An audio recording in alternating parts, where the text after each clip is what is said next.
Welcome to today's video.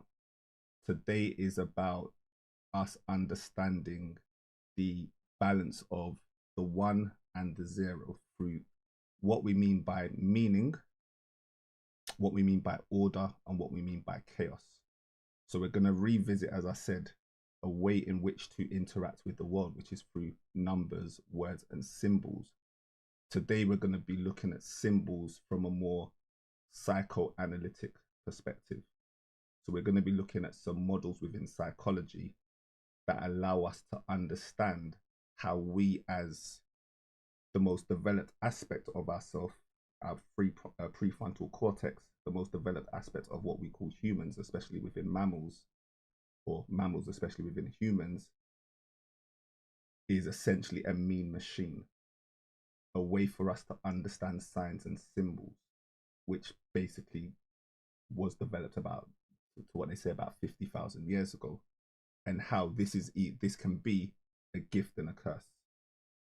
So I've already done a few videos. I literally done a whole video on meaning making as one of my breakdowns, like where I'm going to this level, like real high detail of like how to create your own magic, how to manifest your own magic.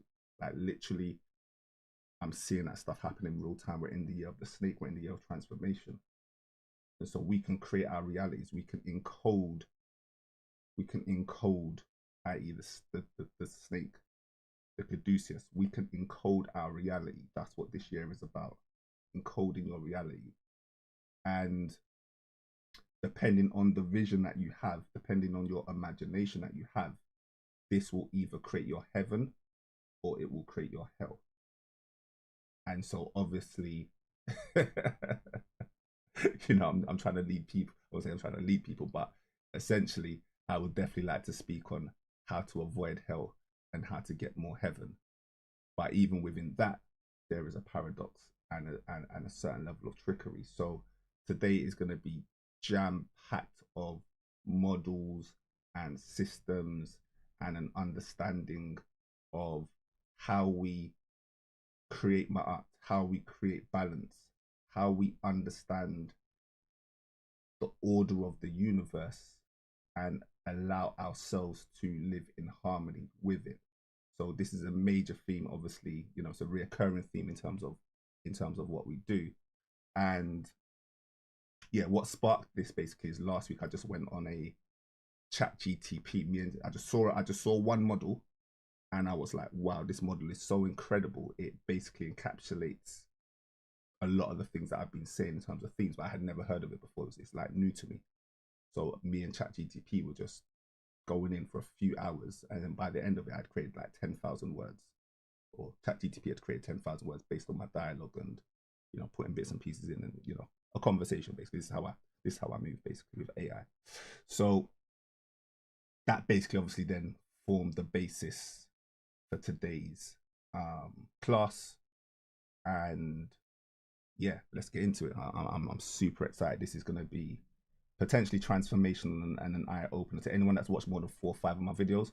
Some of these themes you may have heard before, or a few of them, but not like this, not in terms of such a psychoanalytical, a mental outlook that then taps into our emotional body, that then taps into our spiritual body. So we kind of start with the universe is mental first, but then it quickly goes into how that taps into our emotional body as well, and our physical reality, essentially. So yeah, let's go. All right, there you go. All right, cool. Pretty organized today, as I said. So take a sip of water. I would definitely ask that you balance yourself. Everyone should have a centering technique. I always say this, I've said this a few times now, whether that's a deep breath, whether that's a visualization, whether that's a mantra, you definitely want to be in the room and paying attention, maybe even multitasking. Like, I can't force people to pay attention, but I would definitely say that if you can center yourself, it would add value to yourself. Like, this is for you guys. Like, I've written this information. I'm already living this stuff. I've already started putting this stuff into practice because it's like a week old now. So, lack and the unavoidable empty. So there's a guy called Lacan, essentially. So you've got Sigmund Freud, who is like the father of psychoanalytic theory. You could say the father of psychology to a degree, but psychoanalytic psychology, basically. So Sigmund Freud, and then you've got this guy that's basically come in and taken a lot of Sigmund Freud's work and just advanced it and basically brought us to a much more nuanced way of looking at some of Sigmund Freud's pioneering work. So without further ado, let's just reveal all here. So let's highlight that, so that go big.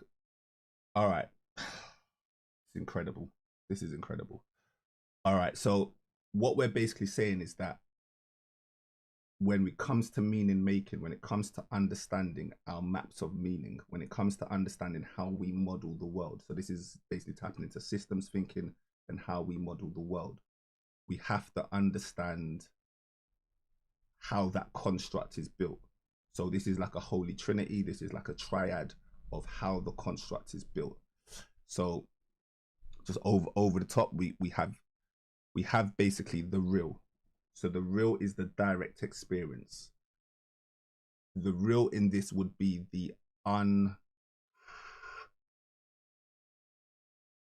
uncognized, the level of where you have no thought and it's just pure experience. So anyone that's listened to anyone talk about meditation, this would be that state when you're either in your flow, you're in your creative state, you're in flow, or you're in a, let's say, meditative state, like a tapping into your true self state. So that would be the real. Anytime we use words, we then have to have an object. So we would have a subject. We know the screen sharing slightly. So we have the object. This object is basically also real, but I can only understand how real it is by creating. So we've put this word cup. Now the cup itself has no meaning. The name cup itself has no meaning. It doesn't have any meaning. We've just named it cup for a particular reason. Maybe it has some meaning, but we've probably, most of us have lost the original etymology of what cup actually means. Probably means to hold, yeah, something like that. Let's just say. I think it does mean to hold, if I do remember correctly. And so we take a symbolic interpretation, i.e., what I'm basically saying is everything that is outside of yourself is a projection. Everything is a symbol, yeah. So this cup then becomes a symbol to hold water, yeah. So you have something that's real, but we as humans, from our projection, the universe is mental, from our consciousness, the minute we start interacting, interfering, start using, we have to use frames of reference or inferences. These inferences are always symbolic. These symbols are either tapping into the real or they're tapped into from our imagination. Yeah. So essentially what we've also got today is we've got, I'm going to give you guys a choice. So I always talk about this 1 and the 0, and I'm not saying which one is better. I'm you know, I'll give some opinions to it, but I'm going to just let things sit before I, you know, give full opinions. I kind of want to just lay out the landscape first. But I'm basically saying that you've got two options, the magi or the mystic. So the mystic would be like that Buddha that focuses more on the real and imaginary, but really they focus more on the real. And imaginary would be the mystic. The magi is someone that focuses on the symbolic and the imaginary. They also follow on the real, but they kind of go this way around, basically. Whereas someone that was into Buddhism, for example, would be just more focused on the real. And in the mystic, I could have actually, even as I'm saying this now, because I wrote this, was one of the last things I wrote, but I feel like there's a triality going on that I've kind of missed out as well. But so I'm just gonna change it because it's my thing basically, so I can do what I want. So you're seeing a real-time insight. I told you I'm getting downloads. Like I'm going for a heavy I'm going for a real heavy time at the moment. I'm going for a real heavy time at the moment. So a magi is plus plus the mystic, the -1. Sorry, the mystic is the 0. We'll get there. The mystic is the 0. And we'll just say Buddha. Just do Buddha. We'll just do the Buddha. He's -1. All right, cool. Perfect. Yeah, that now makes sense. So I'm basically saying that there's 3 paths. In this symbolic, this imaginary, and this real path, I'm basically saying that there's 3 paths. And the real would represent the -1 to get back to the 0 point. The magi is someone that deals with real world, like they'll use nature. So they'll use their imagination plus nature. And the mystic is like the poet that understands the difference between the physical realm and the spiritual realm, and they use poetry to try to explain, even though that they know these things are mystical. So as my phone just went off, phones went off because my battery's dead. All right, cool. All right, wonderful. So yeah, battery's dead. I will charge that. Laptop's pretty charged. All right, cool. So yeah, it's fine. So anyway, show must go on. So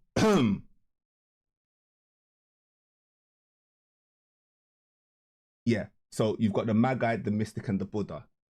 Each one of those represents a different path. So imagine a circle or a triangle, and we're basically saying that the 0 point is the return to source, the return to home.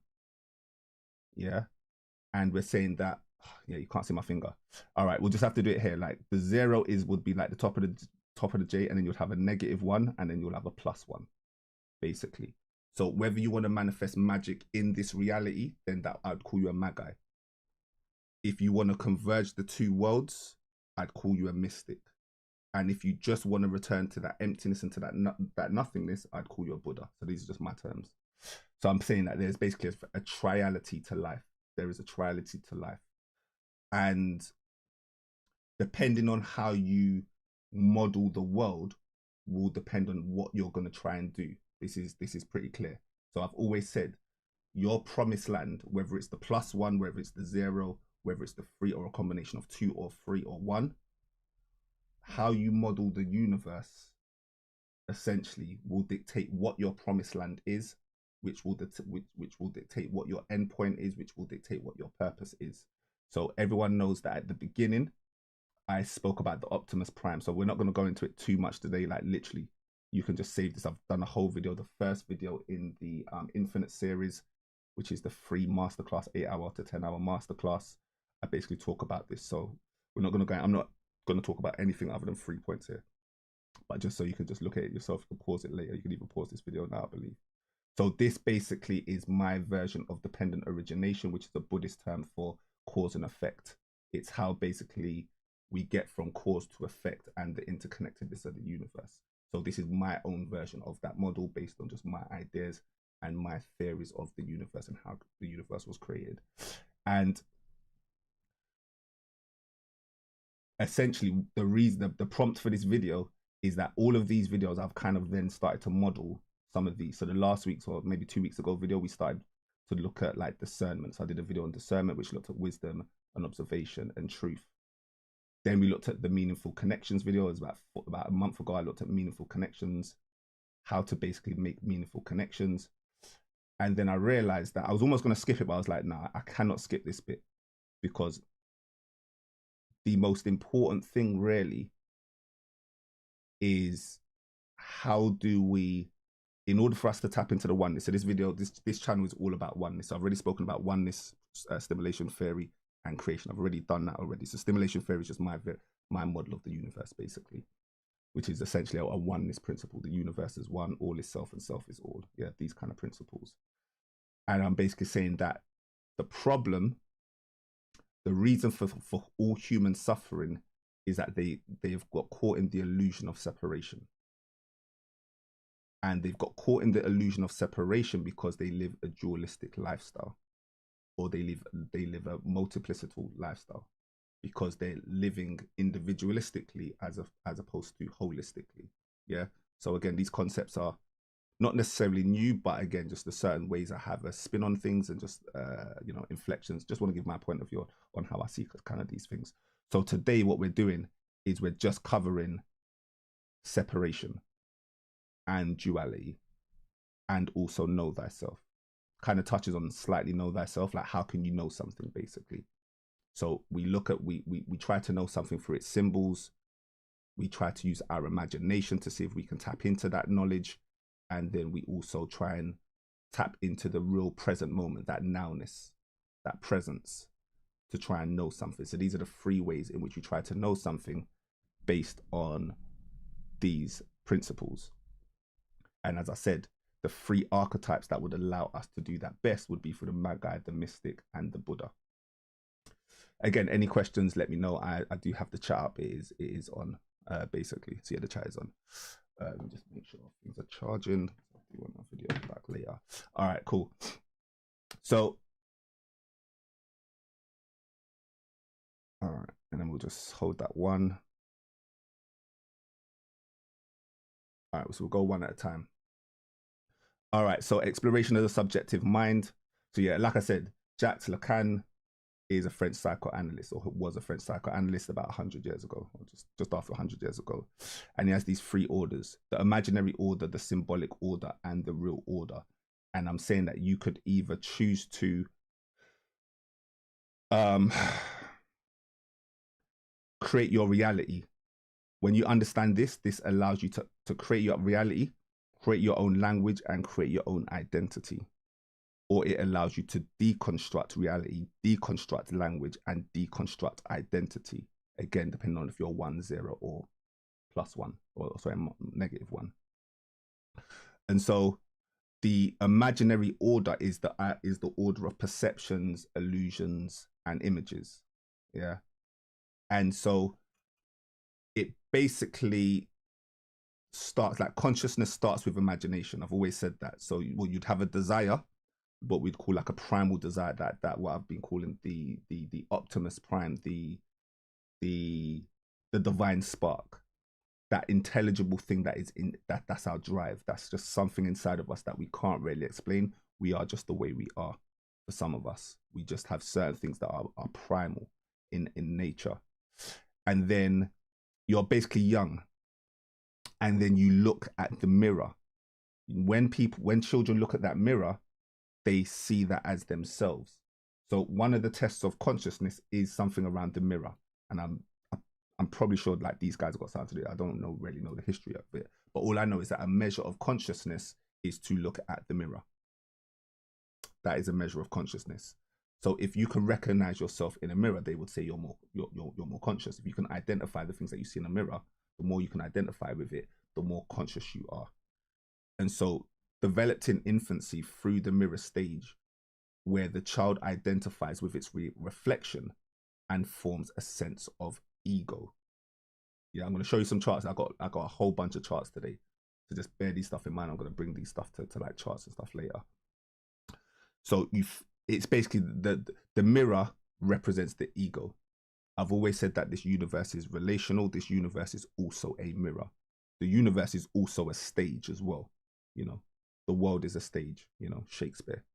So we've got the mirror stage, we've got the mirroring, and we've got the acting. Yeah, all in one. Yeah.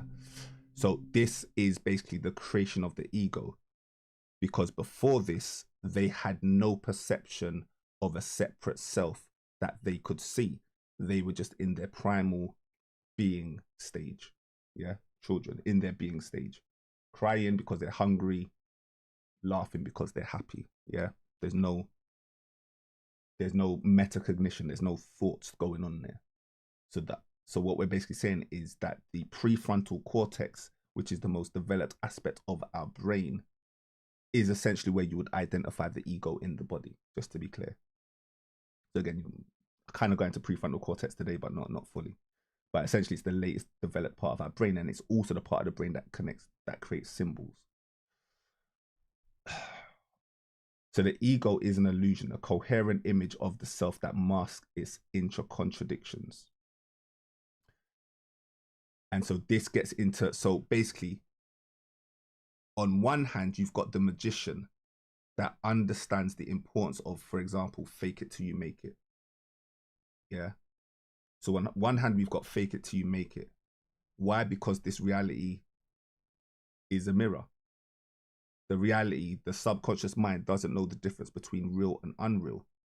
And so a magi, a magician, can manipulate reality by creating a fancy, but by procreating, by consciously creating a fantasy.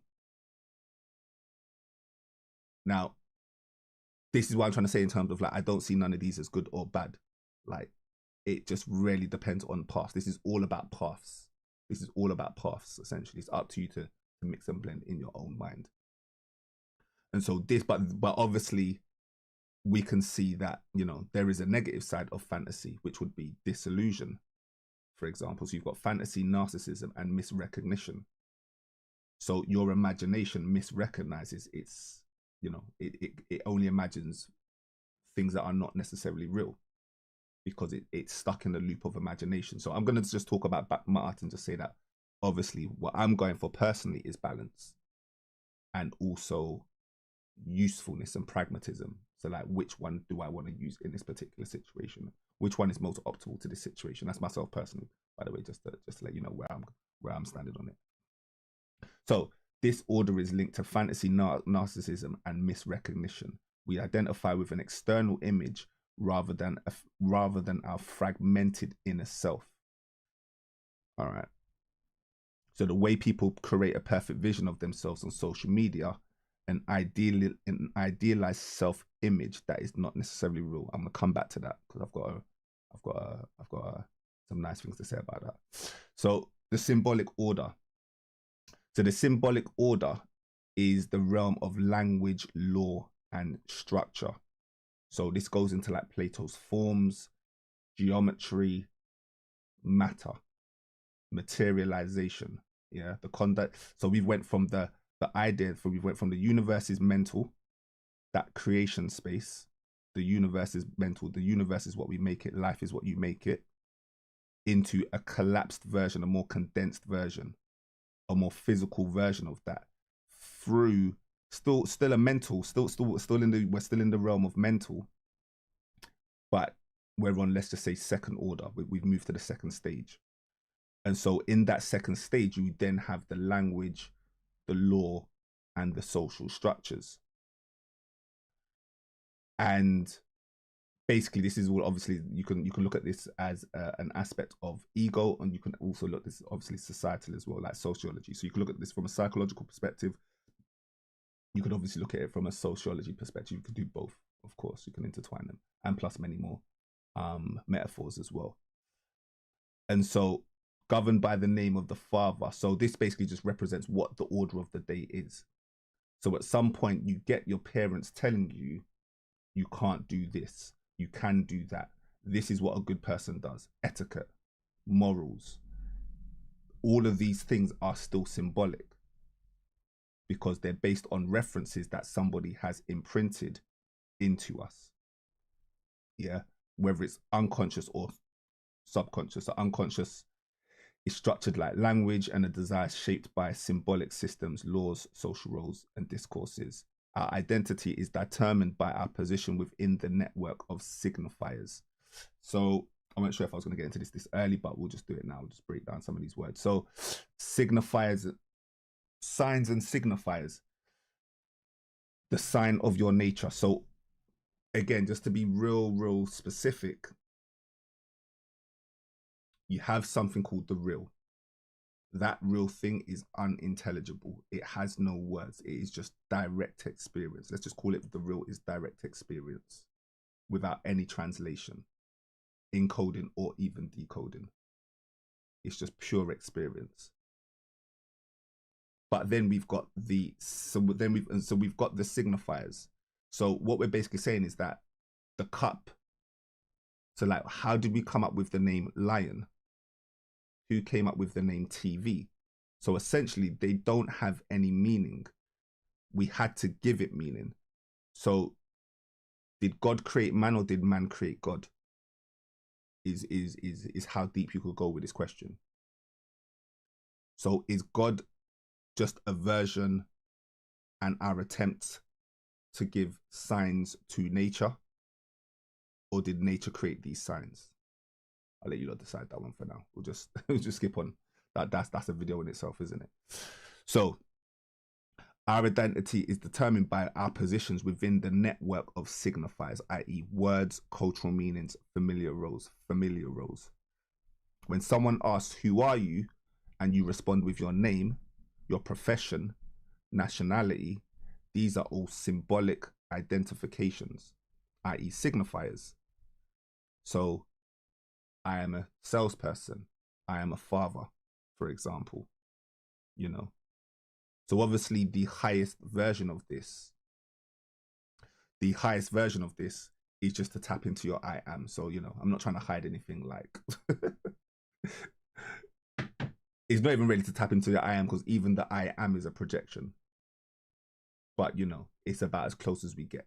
It's about as close as we get. Anything that we say after the I am then becomes a symbolic identification, just to be real specific in terms of language and creation. Anything that we say after I am, you know, and then the more words we add, the more symbols we add to that identification, the more we're building up the ego. Yeah. So then you've got the real order. So the real one I've kind of explained, probably started off by explaining that the other way around. So yeah, it's the real. It's what escapes language and symbolization. It cannot be fully grasped by words or images. So I mean, the video can stop here, quite honestly. Like, you know, like I'm not really here for people to stay here for hours. Like, do you know what I mean? Like, I do these things because I like to break things down into detail, because I really want to understand its nuances. I want to understand how systems work, how I can compartmentalize your knowledge so I can find specific uses for them at specific times. That's why I'm so detailed orientated and discriminatory in terms of putting things in their place, whilst understanding that these places are dynamic and that they are only symbols and reference points. But for somebody that accepts that he has an ego, as in I accept that I have an ego, that is it can also serve as a utility. So language just becomes a utility to communicate with self and also the real. So the real is what escapes language and symbolization. That word escapes, just think of that as a loss of energy, because you've broken the moment, you've broken that silence, you've broken that nowness. It cannot be fully grasped by words or images. It represents trauma, the unknown, and the unrepresentable. So we're saying that the universe is represented through its symbols and objects, which is disassociated from the self. If anyone's not understanding this, please put a question in the chat. If you want me to go slow, if you want me to break down these terms quicker, sorry, in a different way, I'm happy to do that as well. Yeah, so we've got quite a few people in the chat. Like I said, the most people I've ever had at this time. So, you know, yeah, cool. So it represents trauma, the unknown, and the unrepresentable. Yeah, we'll skip that for now. So I know what bits I'm going to come back to. The real is what disrupts reality, creating anxiety, disorientation when we encounter something beyond comprehension. All right. So I'll just do it a little bit here, just a little bit, because I'm going to get into it a bit more later. But the reason why I had to bring in these 3 different archetypes is because the Buddha is basically saying that lack. So this whole video is about lack. This whole video is about emptiness. This whole video is about desire. I know why I didn't say that in the beginning, like, just to keep things real simple. So like, we all feel empty. But what is that emptiness? So that's what a lot of this video is about. So to a Buddha, lack is bad. Everything that they're trying to do is avoiding suffering so they can avoid lack. And the best way to avoid lack is to not desire. Yeah. So that would be one perspective. You've then got the mystics and the magi's that would have a different perspective. So by the way, this Lacan guy who we're following, this Lacan guy would idealize, let's just say, I'm just using that word connotatively, this Lacan guy would idealize the Buddha, basically. Like, that's who he would idolize, because he's saying lack is a bad thing, essentially.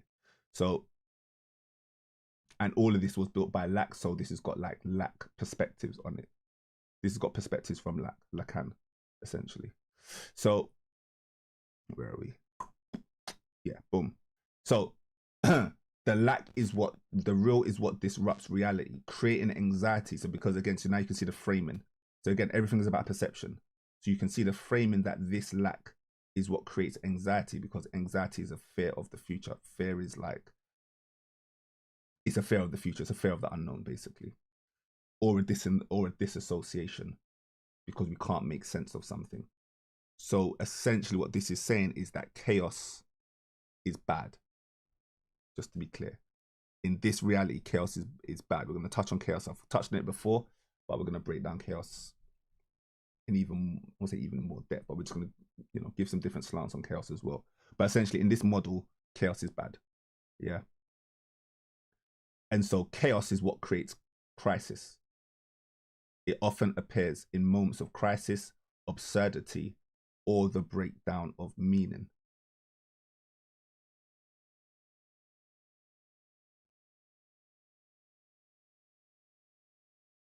And so the death of a loved one leaves you speechless. It's something you can't put into words. It's a feeling you can't put into words, that feeling of loss. You know, one of the greatest losses is obviously death. You couldn't really put into words how you feel.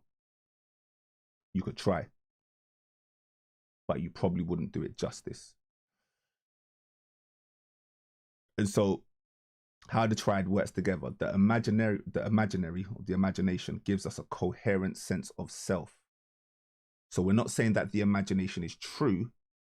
So this is where, like, again, just for people that's not listening to this video, I'm an advocate for creating your own reality. I'm an advocate for creating your own universe, because I'm like, you're living in the universe. It's real practical as well. It's just real useful. You're either going to be given symbols that are projected onto you by society and culture, or you can create your own reality based on your own symbols and your own cultivation of your own reality based on your own imagination. So you can reimagine your life, or you can encode symbols and basically reinterpret and alchemize symbols.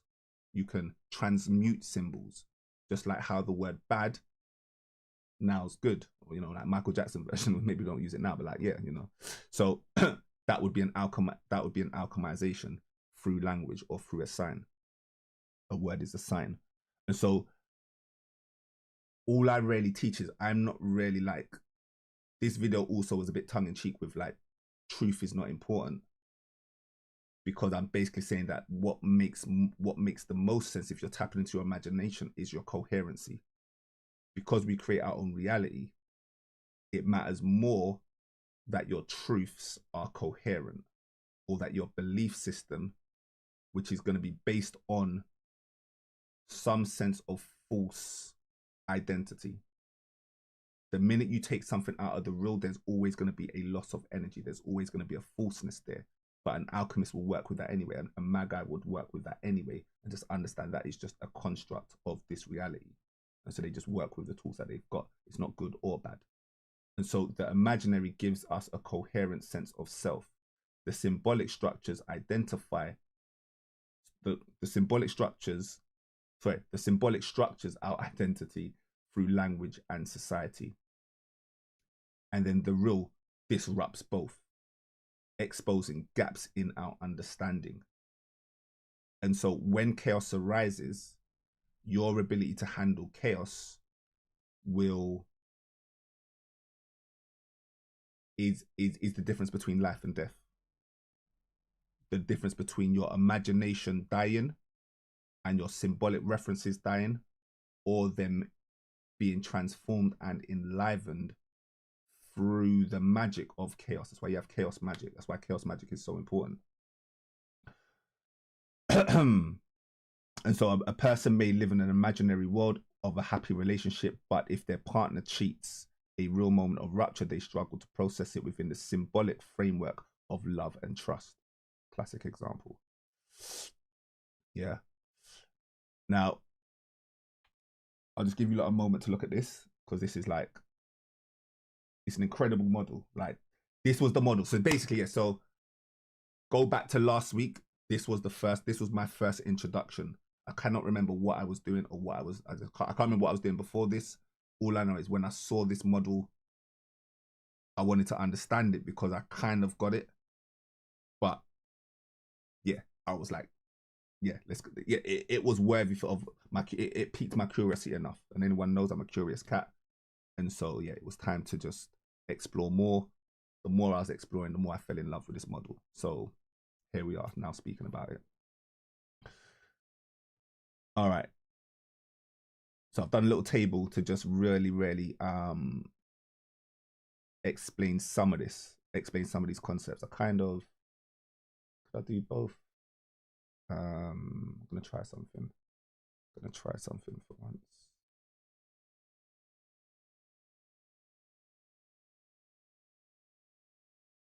Split tabs, split down the right. All right, cool. Yeah, just maybe this might help if I get both of them up as well, just so you can see. You can always see this model as well. All right, cool. Yeah, that looks decent. All right, cool. So obviously on the left-hand side is the model. I'm just going to explain it a little bit, and then we're going to go into like why this model is, for me, so incredible. So S represents the signifier. So this here represents the signifier, the language or symbols. The bar indicates incompleteness. Yeah. So what we're basically saying is that everything will always be incomplete because you're going to be going into this thing called the other, the signifier of the other. So I'm going to wrap this up with not wrap this up, but I'm going to basically explain this through celebrities, essentially.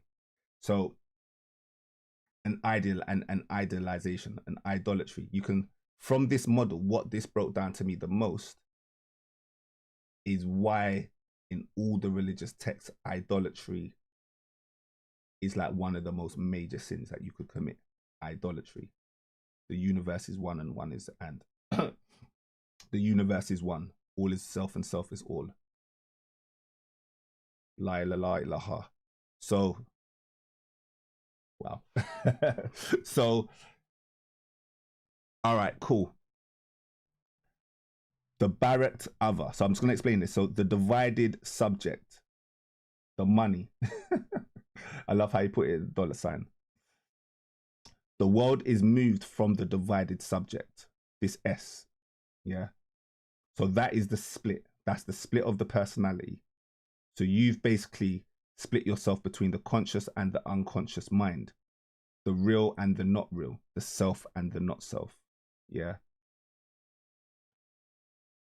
Then you've got the signifier of the other.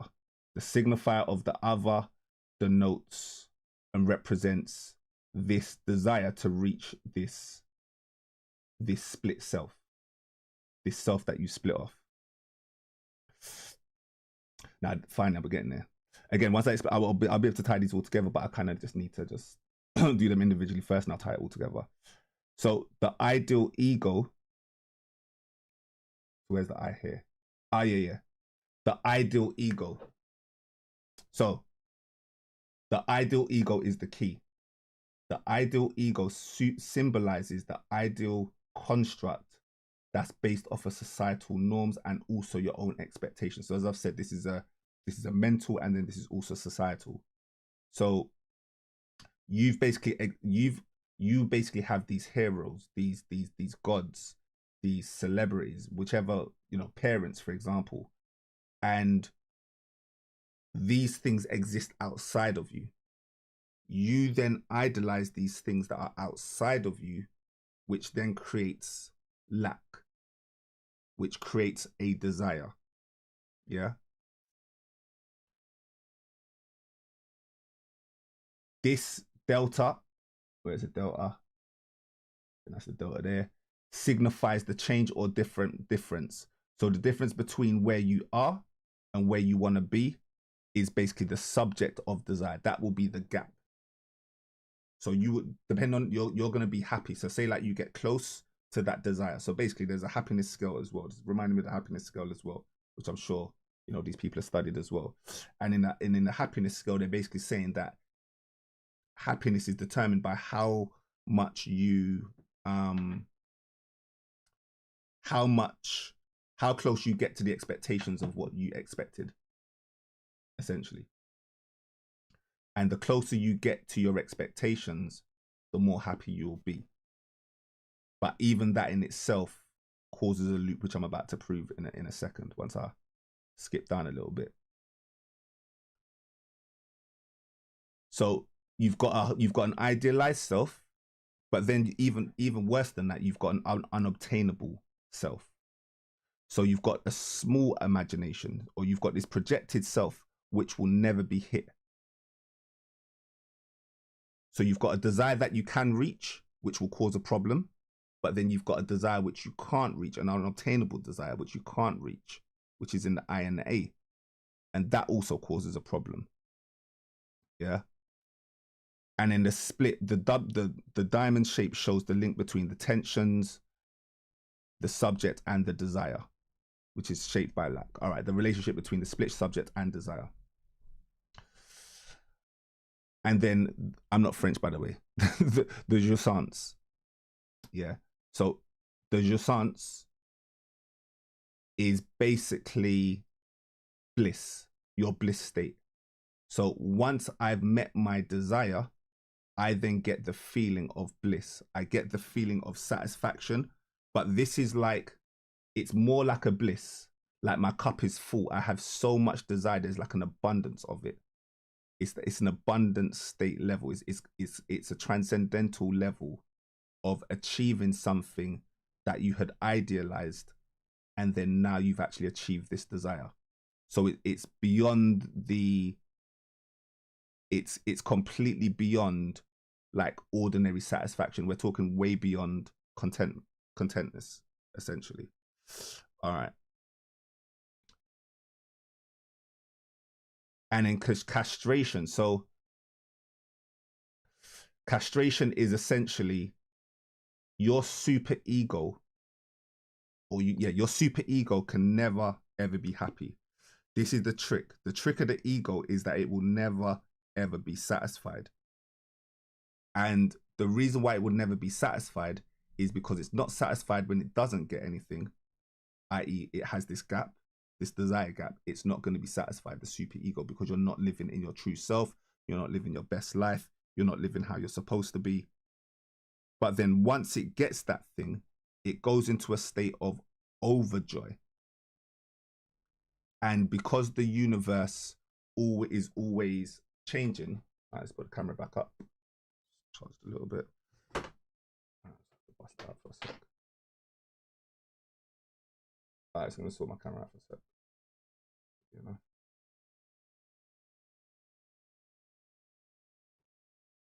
Yeah, that'll do. Alright, cool. So yeah.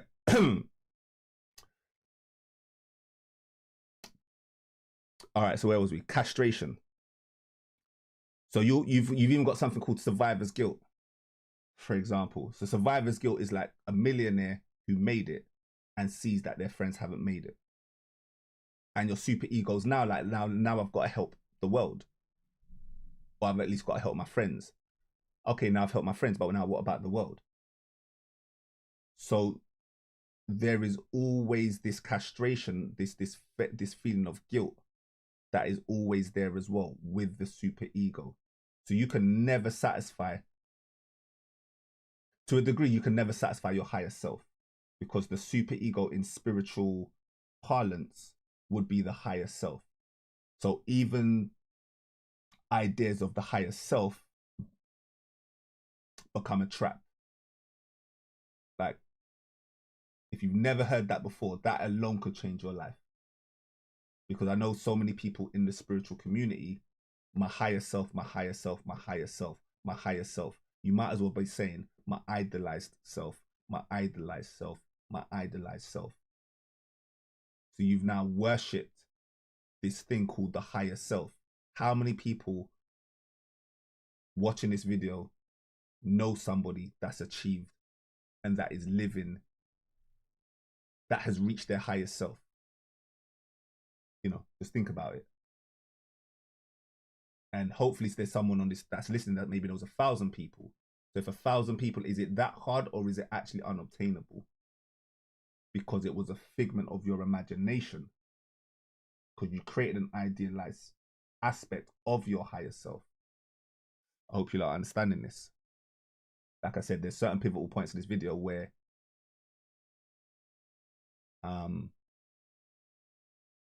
yeah, the penny could just drop.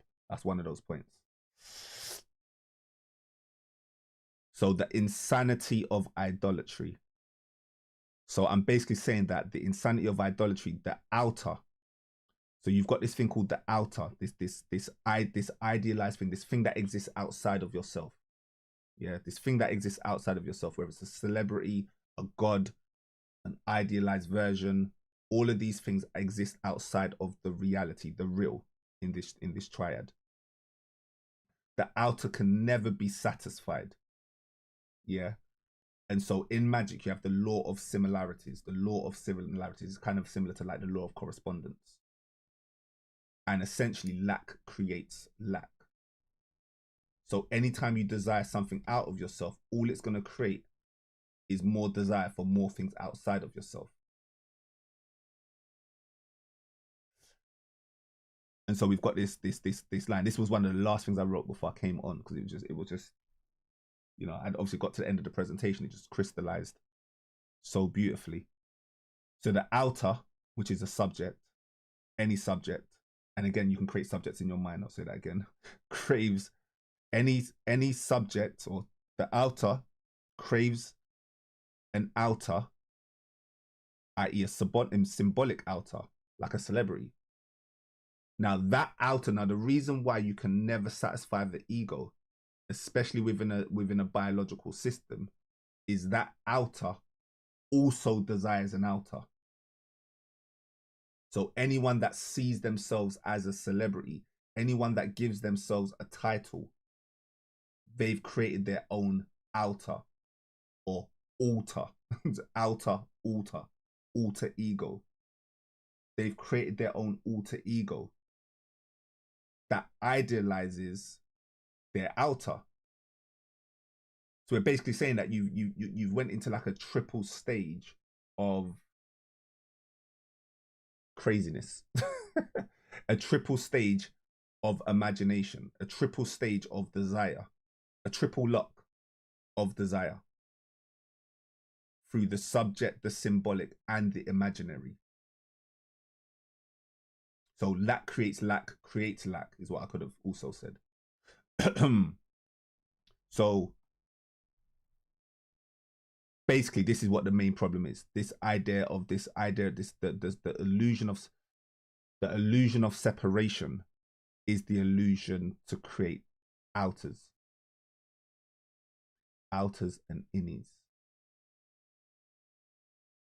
I'm watching a program called Severance at the moment, and I just realized, I just got a connection that basically they sever themselves. It's like award-winning, like everyone's been talking about it. Like I just saw it was like Grammy nominated and stuff, and I don't have Apple, but yeah. Anyway, I'm now watching it, and they've got these. They basically have severed. They basically come up with a drug where they insert this drug into their brain, like a Neuralink kind of thing, and they basically, you can separate your work life personality from your quote unquote real self. The real self is the one that the real self is the one, obviously the one that doesn't work is the one that has the control. And basically the minute they get in the building, they lose all memories of their outer. So they're completely separated. It's a complete disassociation of personalities. The program's nuts. But basically, I just realized they call them outers and they call them inners. So one's called innies and one's called outers in terms of the personality, the two personality types. So, and yeah, this one just hit me nicely phonetically, like a nice little download in terms of Caleb. So Caleb, Saleb. Obviously, remember we know the vowels are interchangeable when it comes to this word game. So Caleb is Saleb, Celeb, celebrity is the same word. Caleb is Hebrew, so that it's a Bible name for wholehearted. So wholeheartedness would represent the oneness. So that Caleb is like a trickery word. That celebrity is a word of trickery because you think these people are real and they're just symbols. Like, yeah, that was a penny drop for me. Like that was a penny drop in terms of, again, just magic hidden in plain sight, but then reversing the magic. This would be a reversal of magic. And so the purpose of alchemy is basically, I'm just gonna skip all that. Just keep it moving.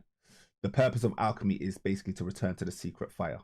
Is to go from metal into the secret fire, the fluid, the dynamism, to be able to tap into the dynamism of reality and life. So your true self mirrors the reality because your true self is reality, and reality is your true self. And so you go from this metal, i.e., this real thing that thinks it's stable, these constructs that are stable, these imaginations, these symbols, especially the symbols that are pretty stable, these constructs, and you turn them into fluid dynamics based on utility, which essentially is chaos, just to be clear. So you use chaos as your alchemical transformative system. Chaos now becomes your system for transformation, as opposed to the Buddhist approach of chaos is bad to a degree. Now I'm being like very extreme with it because obviously all Buddhists are different, all Magi's are different, all mystics are different. So we're going to the extreme terms. And then here's a more simpler system. So we've just got the trefoil of the superego. So, like I said, for me, where most people trip up is on the superego. And so this diagram focuses on how the superego messes you up in reality, the symbolic and the imaginary. And you have the echo of drive. Essentially, the ego is the driver of new realities in many cases. And so what it will do is it will demand joy. It wants real experiences. So it's going to demand that you be in a joyful state. Those people that are like, smile more, just be happy. Yeah. They have a jouissance, like just means joy. They have a joy. Let's just use the word joy, not French. Let's keep it English. So they basically are hedonists. So there is a superego aspect of yourself, which is hedonistic, which is always looking for peak experiences. I was speaking about this this week with a friend. I think she was on the chat as well today. And these are people that are extreme in peak experiences, always, take ayahuasca or, I don't know, skydiving or something like that, because they want to get these peak experiences of bliss. They want to experience the oneness as a peak experience, because it's an incredible experience for anyone that's experienced it before. But there's a strong desire for it. Then you get to this joy state, and then you get to these high joy states. You're like, oh my days, but these joy states are bad. So it's like you're trying to subject. So now it's like, okay, now it's about removal. Now it's about negation. You get aesthetics. People that live a very aesthetic life. People that, again, this is the extreme version of the negative one. So I'm saying that these people would be the extreme version of your plus one. And these people would be extreme versions of the negative one. Because for them, everything is about negation. Living a life of limits. Living a life of pure limits. Like, you know, I'm only going to wear one type of clothing for the rest of my life. You know, that kind of stuff. And so everything becomes about loss and limits. Yeah. But that is also symbolic. I'm also saying that again, so these idealized versions, like, you know, I'm going for balance, by the way, just to be clear. I've said that already, but just in terms to be clear in terms of where my stance is on ma'at. Like, so that's my ethic. You don't have to follow that. You can be a plus one, you can be a minus one. Combination of all. And in the imaginary is the zero. Now, the reason why I've said that the imaginary is the zero is because that is unlimited potential. So the zero would represent unlimited potential because you're using your imagination to create. And the only limit that you have in the universe that is mental is your imagination. And so these people tap into, that's why I call them the mystics. They've tapped into the imagination. And so they represent the domain of images, identifications, and the ego's misrecognition of itself. But as I said, you could use that as a superpower, i.e. fake it till you make it. Billions of people have. And, you know, they get pretty far. But, you know, yeah, they get very far. You can get pretty far by faking it if you want to make it. Or even faking it if you want to make it. Now, fake it if you want to make it. Let's not mix metaphors for now. All right, cool. So associated with the ego of prohibition, creating guilt and moral mandates. So these people are still, to a degree, closer to the symbolic, closer to limits. And the reason why I'm just saying that is because guilt would be, actually, no, you don't have to be, actually. Yeah, let's keep this one neutral. It can be both, because you could have good morals or bad morals. Like, so yeah, we'll just keep it on both.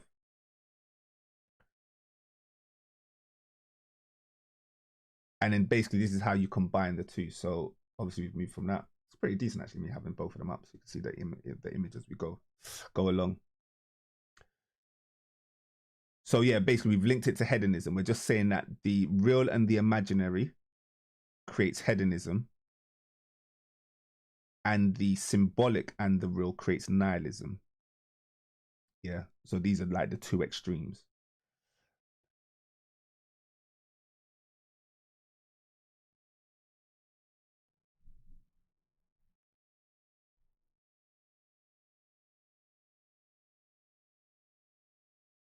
And then this middle, so then now we're getting back to the little other, because we were speaking about the other before. But basically what we're saying is that this little other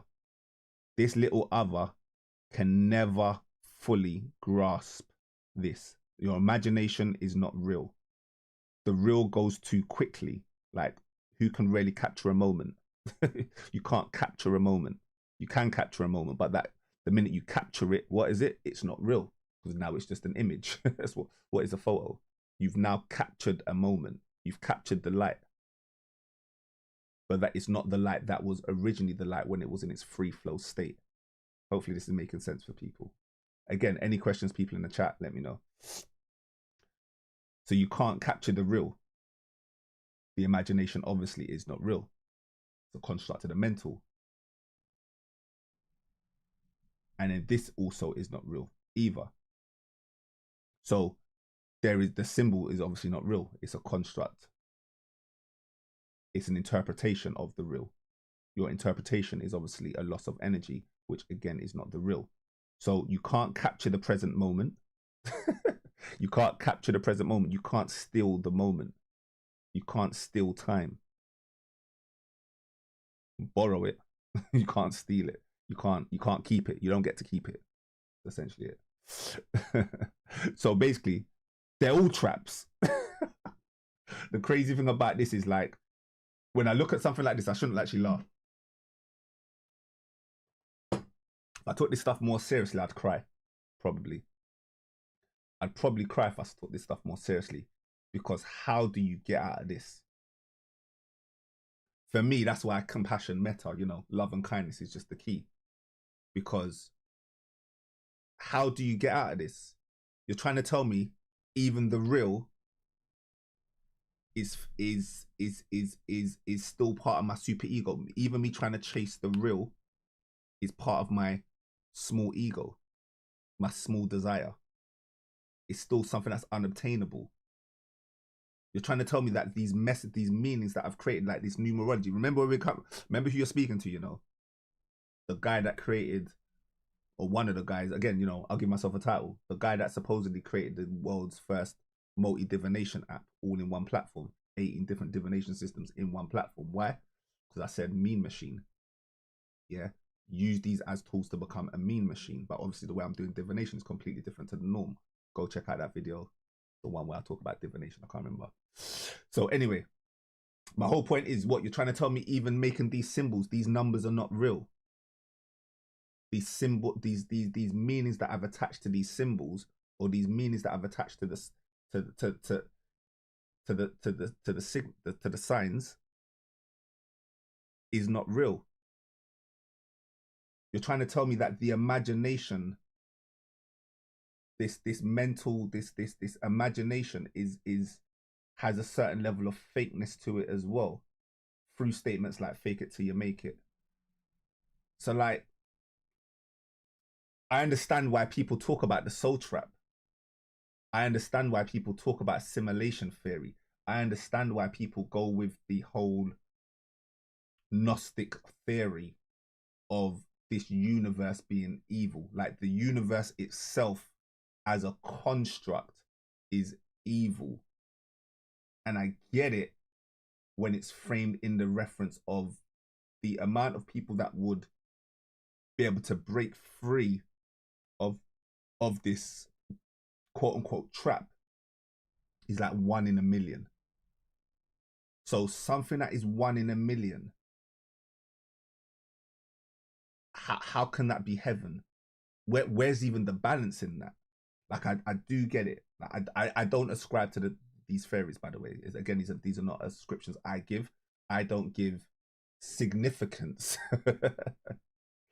I listen to it, but I've not allowed that to construct my reality. One of the main reasons is because I think it's nihilistic. If I was going to err on one, I'd probably err on the side of hedonism. I'm an ex-hedonist, by the way, just to be ready. Just anyone that didn't know me, in my younger days, I was an ex-hedonist. Hedonism was definitely where I was at in terms of the game. So, touch this thing. I was trying to save battery on my mic. Dim, man. Did you do that again? Dim. All right, cool. Still working. Yeah, so, yeah, like I said, I'm an ex-hedonist. I literally lived my life for fun up until the age I was about 25. Let's just say, wasn't doing nothing else but having fun. Hedonistic level fun, how I've just explained it. I knew it as well, but enjoyed it. You know, that guy in the Matrix. I know this is fake, but you know, send me back when I come back. Just make me rich. When I come back, make me rich. You know that guy. I can't remember his name, Cyrus or something. So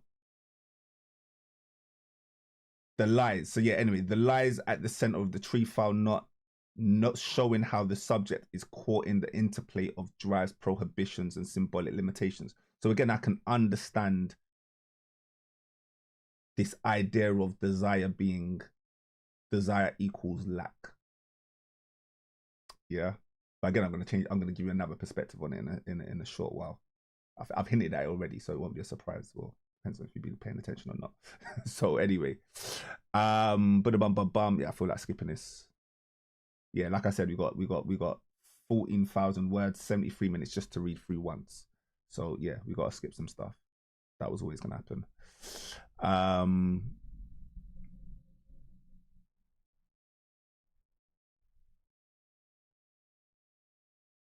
Yeah, still skipping. But again, you could just slow this down. You could read this. Like, these are my notes from it.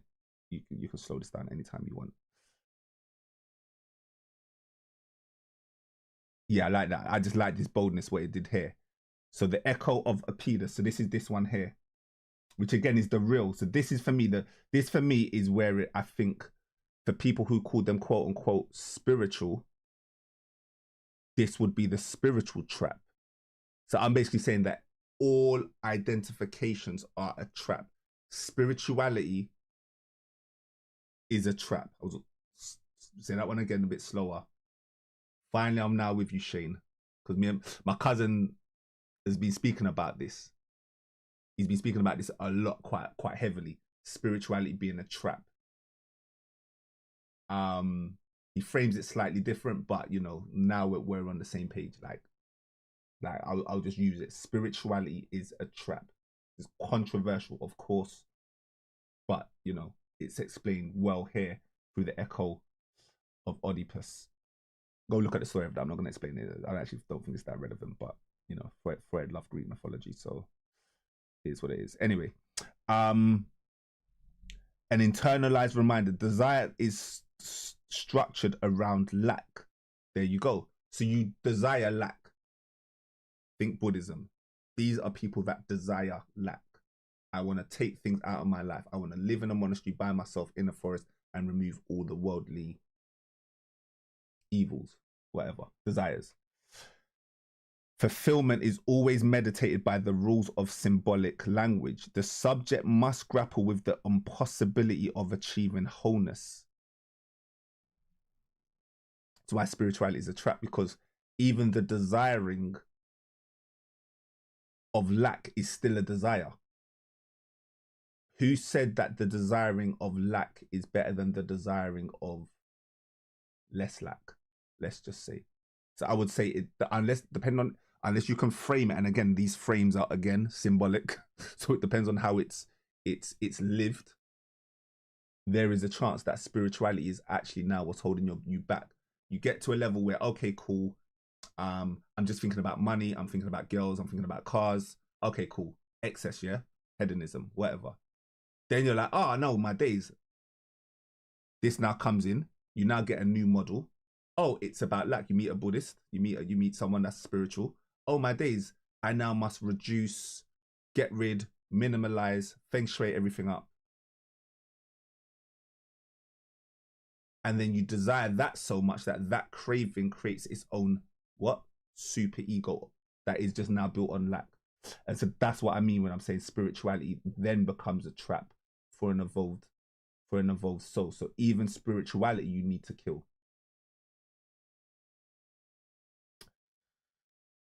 To kind of just end the video there, but like I ain't even halfway through yet. So the super ego, yeah, let's skip that. Boom, boom, boom, boom, boom, boom, boom, boom, boom, boom, boom, boom, boom, boom, boom. Skip that. Skip that. Skip that.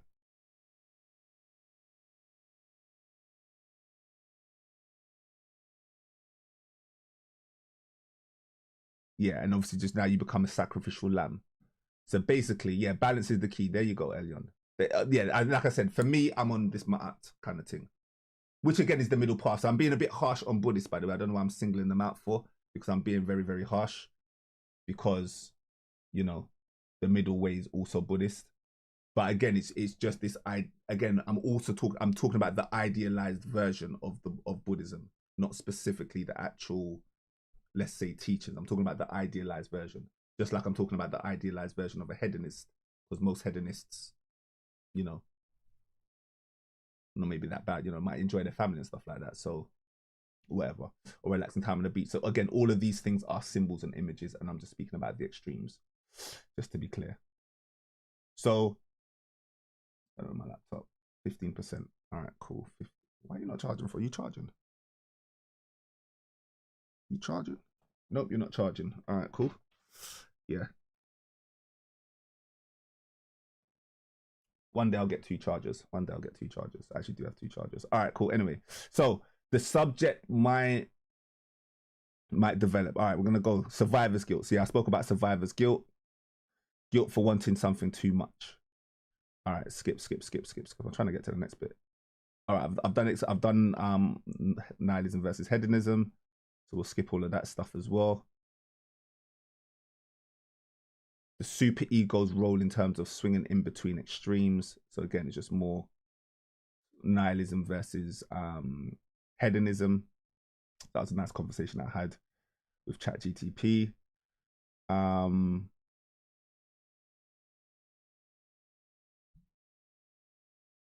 again, I think it's just one of the hardest. Just again, just to keep on banging on.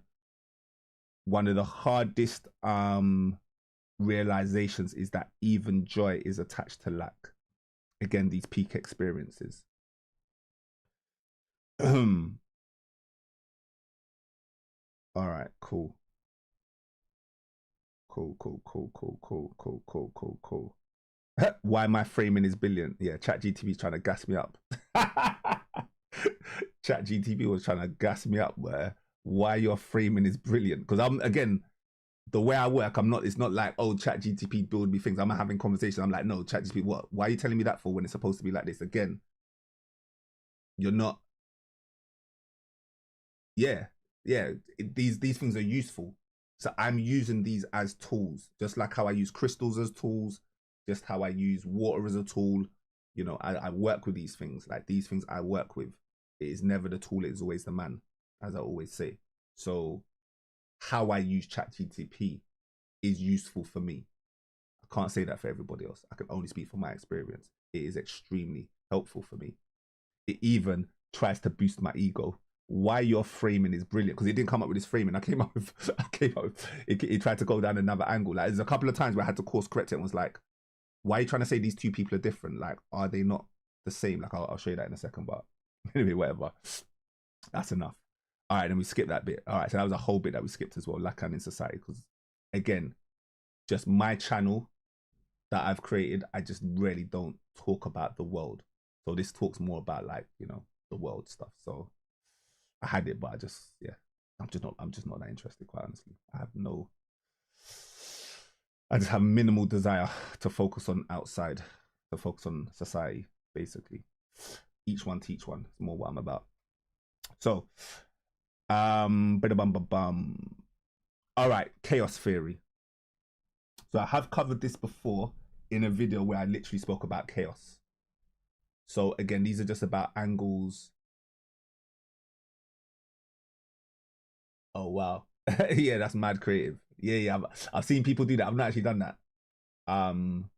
Where you let you let two chat GTPs talk to each other and have a conversation.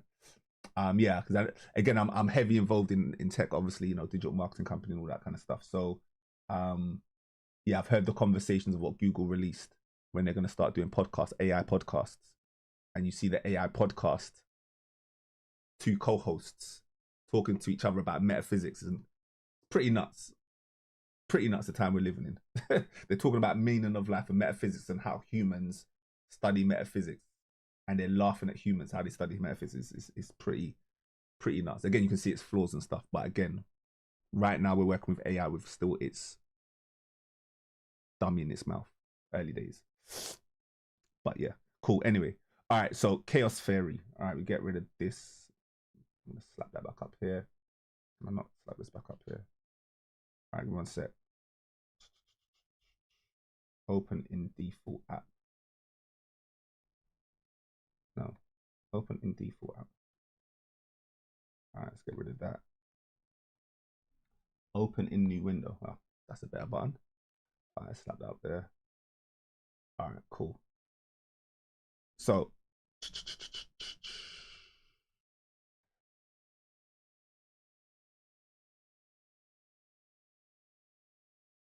go through this one extensively.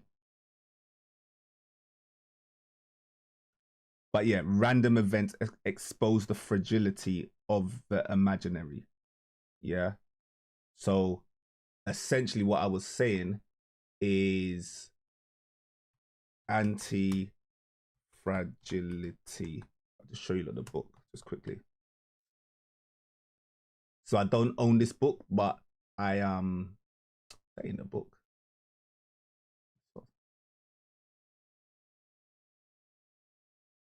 I don't actually feel like this is the book, but there is a book called Anti-Fragility. Oh yeah, there it. No, is this the book? I don't even know. Things that, oh yeah, things that gain from disorder. Yeah, okay, because yeah, this is the version I saw. So yeah, this book basically was how I built my whole chaos theory. Well, wasn't how I built my whole, I've got, again, like I said, I've got my whole model of the universe. And essentially what I'm saying is, oh, that was it, how to transform chaos into a superpower. So I'm saying that there is one school of thought that sees chaos as evil, that sees chaos as a bad thing, that sees entropy as a bad thing. That I would say is the majority school of thought, by the way. Again, people fear what they don't understand. That's where that psychology comes into it. So I would say that is what the majority rule is. That is what the cultural norm is to fear chaos, fear the blackness. You know, it's so intertwined into our reality as a construct, as an accepted construct. And I'm trying to show you the benefits that the greatest way to transformation is to understand that chaos is about becoming anti-fragile. How in chaos can we actually gain charge, gain energy, transmute, transform? And so that's what this whole that's what that book is about basically, and some of my other things within simulation theory that I've explained in that video at heavily. That's why I only want to cover bits that are like quite different. But essentially, random events expose fragility. So you're either going to make it or you're going to break it. So think about your imagination and the whole idea of fake it till you make it. So you're going to fake it till you make it. You're going to go through to the I am. Just let's keep it but lack and lack. Let's just go back to here. What's it called? Infinite. I'm going to show you something again. Just I need to respect the people that have not seen this before, so I'll just give you a 10-second view of a graph that will just explain it better. Where is it? Infinite I. Stimulation theory. God blimey. Stimulation theory. All right. So this is the short version, but I'm basically saying that the universe is an infinite loop, and someone I just found out called it a beautiful loop, the beautiful struggle. Talib Kweli, all my hip hop heads. So the beautiful struggle, the beautiful loop. Yeah, you can call it like this. Also the spectacle. Yeah, anyway. I've decoded this before. Spent about half an hour. I actually need to decode this over 2 hours, but that'll be another video when I feel like it. So anyway, but basically saying that exploitation is that chaos, is where chaos comes in. So you basically have a choice to either advance your system that you've built through these excitations, this imagination, this desire, this spark. This imagination allows you to explore. The universe is mental. These symbols allow you to explore different aspects of meaning. Yeah. And then reality is going to hit you. That unexpectedness is going to hit you. And at that point, you have either a skill or you have a choice. If you haven't built up the skill of alchemy, if you haven't built up the skill of how to deal with chaos, it's going to block you and your idea will die. Your imagination will die. Your symbols will die. Or you shift the narrative, you understand the transmutation process, and you exploit the chaos. You exploit the situation, order out of chaos. And so that's what this system is. This system goes from the excitation of the who am I into the I am. I really think I'm this thing. And then the exploitation. Am I really? Am I really? You know, often you're going to find out that you're not, just to be clear. You're going to find out that you're not more times than you are, because these were ego-based dreams, let's just say. So, and it also, anti-fragile is like, you can also see this as a scale, like a sine wave, like a heartbeat, where this would be the good times and this would be seen as the bad times. And you're basically seeing the good times as something good, i.e. order, and then you're, or the I am, the order, and then you're seeing the chaos as bad. And so you've created these narratives when you are basically everything and all things. You are essentially the creator of the canvas, just to be clear. So obviously when it comes to the observer would be the canvas. Or you could argue, if I wanted to be a bit more specific, the lens, the viewer, the voyeur, the lens. That is also the creator of his symbols. That's why all is self and self is all. You are God. You know.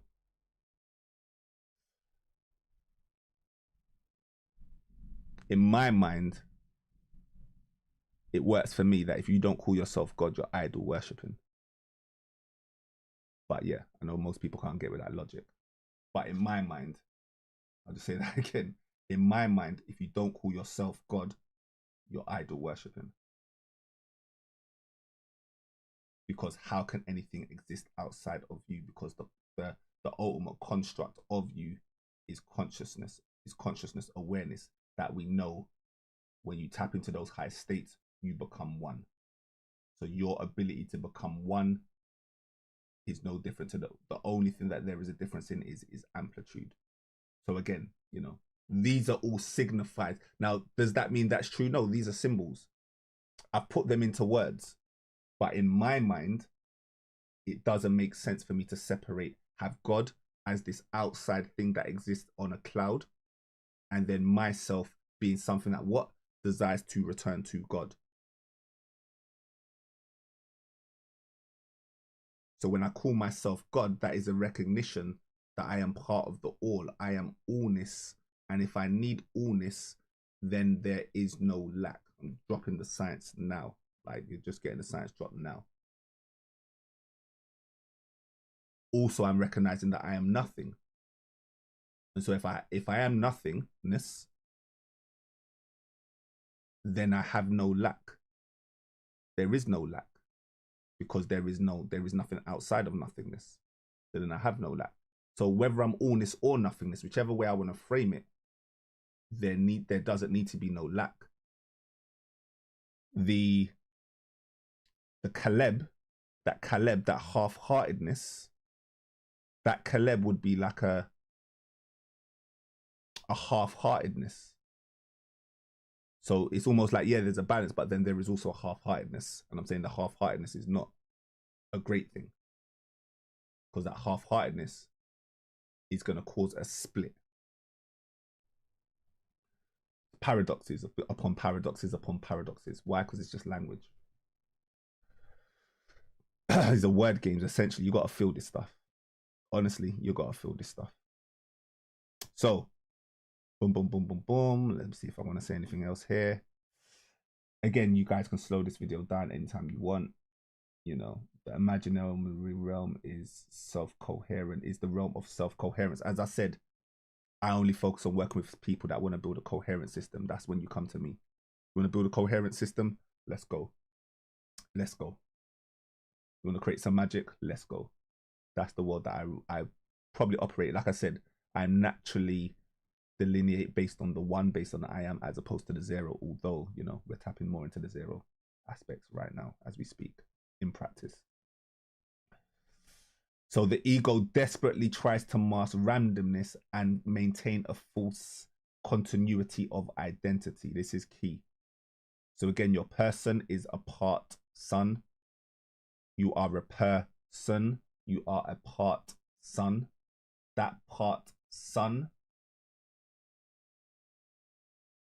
is partial to wearing masks.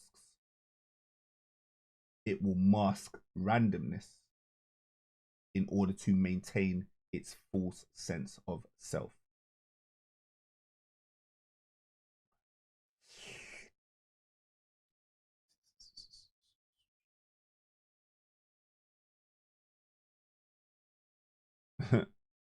Chaos appears here as gaps of meaning in the symbolic order. The failure of language to capture reality. So again, You're speaking to someone who spent a decent amount of money on creating an app that goes into divination, that goes in heavy into symbology. I have a course on symbology. How do we use these things as tools and not things that are going to enslave us, overpower us? Where, you know, that's where I feel my responsibility is as a quote unquote teacher, you know, self-titled teacher of divination, of symbols, of symbology, numbers, words, and symbols. And so you've got to learn to work with the gaps of meaning. Like, this is absolutely key. This is happening right now.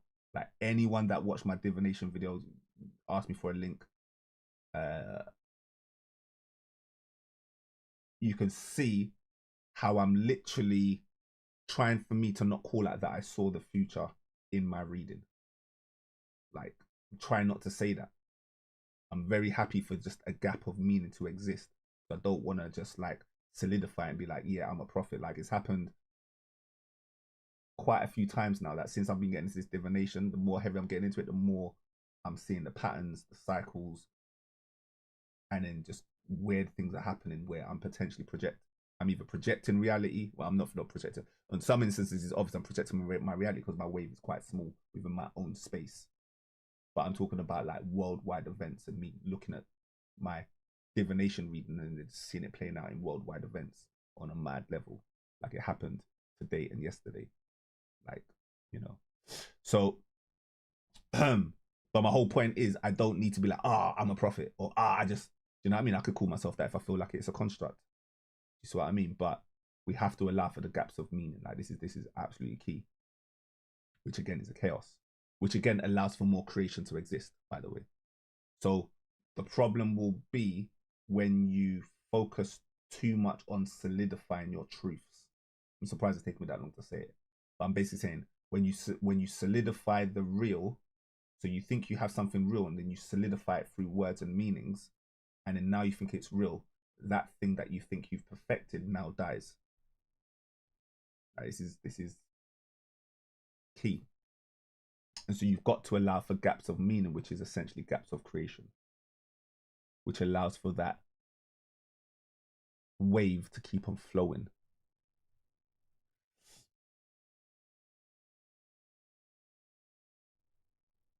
The real is pure chaos, which cannot be represented, named, or fully understood. Unlike the imaginary, which tries to hide chaos, or the symbolic, which tries to structure chaos. Yo, this is a bar. The real is chaos itself. The raw, unfiltered entropy of existence. Yo, that's a bar. ChatGPT's coming out with some bars. The real breaks through in moments of trauma, madness, and the breakdown of reality. That's why the line is thin between genius and madness and insanity. That's why the line is so thin. Chaos magic is not to be effed with. Like, anyone that taps into that stuff will tell you that straight. Chaos magic comes with a warning. If you ain't coming with a warning on chaos magic, you either went deep enough or you're being irresponsible. It's just that simple. Because it's unpredictable. How do you control chaos? You know, so these people are going to be hit with an existential crisis. Like I said, I'm going through some things right now. I'm going through some spiritual experiences right now. And, you know, by the grace of the divine, I haven't went mad with these experiences. Like, I'm going through things right now. Spiritual experiences right now that are happening for me for the first time. I don't know these experiences. They're literally happening for me the first time. Luckily, I know the signs of nature. I can't tell you how important that is. Luckily, there's been a few times in certain spiritual experiences on the astral realm where, because I had read a book, or because I had just cultivated a certain level of like feeling around certain things, that I knew how to navigate in certain situations that were completely chaotic and quote unquote dark. For example, the situation I'm going through right now isn't dark, but like I went to go see a doctor for it. I ain't been purely out of curiosity to just be like, I just want to understand how real this thing that I'm experiencing is. So I went to go see a doctor. And I'm not even sick, but it's just something that's happening in spiritually that's actually affecting me physically. And I'm like, is it just a physical thing, or is it a spiritual representation that's manifesting it down physically?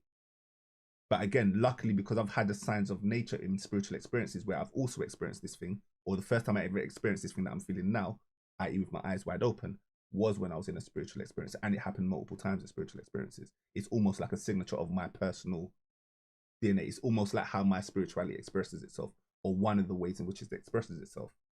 But it's now come to a point where it's so real that it's become physical. It's become physical. So anyway,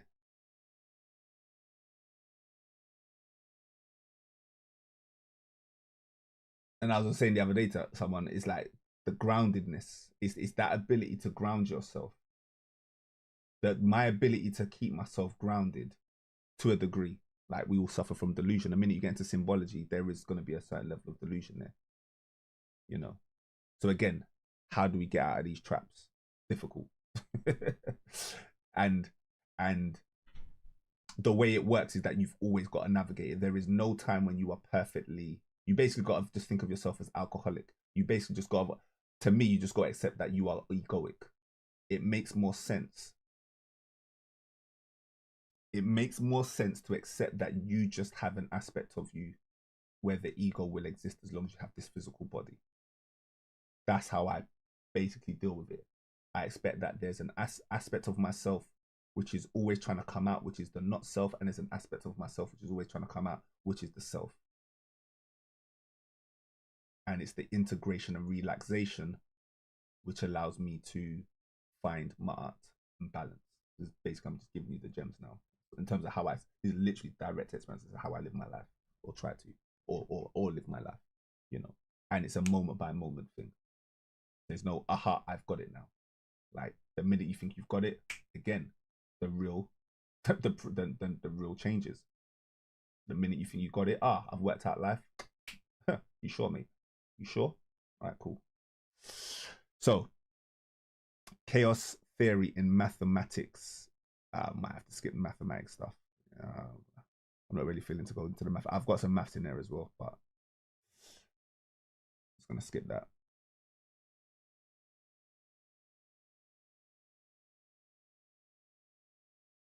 Yeah, chaos theory in mathematics. Yeah, no, we don't need to go into chaos theory in mathematics. Don't need to do that. Fractal nature of subjectivity. All right, what's the final thought? If life was fully structured, we would be machines. As if it were fully chaotic, we would be madmen. Okay, cool. Yeah, I like that. Kind of what I've been saying. Lacan's triad reveals that we live between order and chaos, forever negotiating meaning in a world that resists full understanding. Yo, that's a bar. ChatGTP, bro. Gotta give it up to you. I wasn't even using the highest version of ChatGTP. I have a paid version of ChatGTP. I wasn't even using the full version. Like, I don't feel like it was needed. This stuff is pretty simple. I was working with it pretty well. So I'm gonna read that again because I think that's a bar. That's a lovely final thought for the chaos theory. So if life were fully constructed, we would be machines. Sorry, if life, i.e., we would be machines. If it were fully chaotic, we would be madmen. Lacan's triad reveals that we live between order and chaos. As someone put in the chat, ma'at, forever negotiating. So life is a negotiation. That infinity sign, that 8, that life is a negotiation. Yo, yeah, it's because my thing's not working really well. I can't, yeah, I'm just like switching between. It's just taking me too long to switch. Like, I don't have my normal flow today in terms of video stuff. But yeah, this was my card for today, showing the duality through the Two of Pentacles. This was one of the pulls that was just a mad pull for today. Like, this pull was mad today. But yeah, again, go check the video before. I've taken it off stream, by the way. Like I said, I've unlisted it. But this represents the chaos. Look, this represents the chaos. Boom, boom, boom. You get that image up. Let's go back to the Lappy share. And yeah, it's taking way too long to change. I'm not changing the screen. Yeah, you'll well be able to see my beautiful face today. So on big screen. So yeah, boom. Basically, the duality, boom. Chaos theory, boom. Chaos and order. So anyway, life is unavoidable. So this is kind of like, so it kind of started off, this was my first insight, is that life is unavoidable. That was my first insight when I got into Lacan. When I saw that Lacan model, my first intuition, or let's say insight, light bulb moment, was this phrase, life is unavoidable. And I was just looking at this word unavoidable, which you can see there, unavoidable. And that's kind of how I wrote it. I was looking at the word void. It's kind of paradoxical, basically. It just means, a void just means to empty out. So void equals vacuum, means emptiness. And we're basically saying that you can't avoid chaos. Life is unavoidable. So again, for these people that think that chaos is death, chaos is evil, the flip is no, life itself is unavoidable. Life is chaos. All right, cool. No, we're not getting into that stuff. Let's skip that. Skip that. The ultimate, yeah. Yeah, skip that. The absurdity of it, yeah, let's skip that. Again, I'm skipping through. You can just read it yourself. Gonna skip that. Skip that. Again, I'm just showing you this stuff just in case you want to see it. But yeah, we're skipping all that stuff.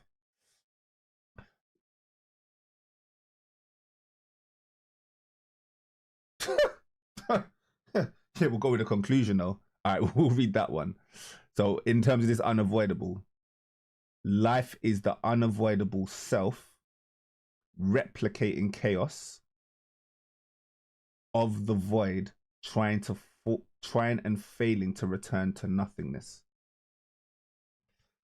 All right, I can't almost. I got to explain it a little bit then. I got to explain it a little bit then. All right, cool. So again, like I said, my favorite pastime is listening to theories of everything. Basically, how the universe was created. So you could argue that a lot of the people that I listen to are, let's say, scientists, and they've come up with, you know, real smart people, way smarter than myself. They come up with their theories of everything, how to basically, how something created out of nothing, you know, these kind of things, like how the universe was created. Just keep it like a buck, yeah. So I'm listening, I'm going heavy into that this week again. I don't know why, I just can't help myself. I just really enjoy it. So then they have something called the CP violation, yeah. So there's something called the CP violation. It was also called something else as well, but CP violation. And what they were basically saying is that the universe should be perfectly balanced. If the universe was perfectly balanced, this is kind of a nuts concept. It just blew my mind. I feel like I'd heard of it before, but just I actually went ChatGPT levels. That means that I went in to break it down myself and, you know, sit with it and all that kind of stuff, meditate on it and stuff like that. So basically what they're saying is that the universe only came into existence because of one matter. So when you're saying like this universe is hell, or you have this Gnostic idea of, yeah, basically this universe being hell, like existence being an accident, simulation theory, yeah, the universe being an accident, you're basically saying that matter itself is evil. The matter itself is, the ego is evil. Again, frame it however you want, use your own words. So, but basically what they were saying is that 1 billion out of every photon, so photon is just a particle of light, just keep it simple.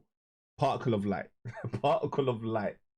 For every 1 billion particle of light, i.e. matter, there is antimatter.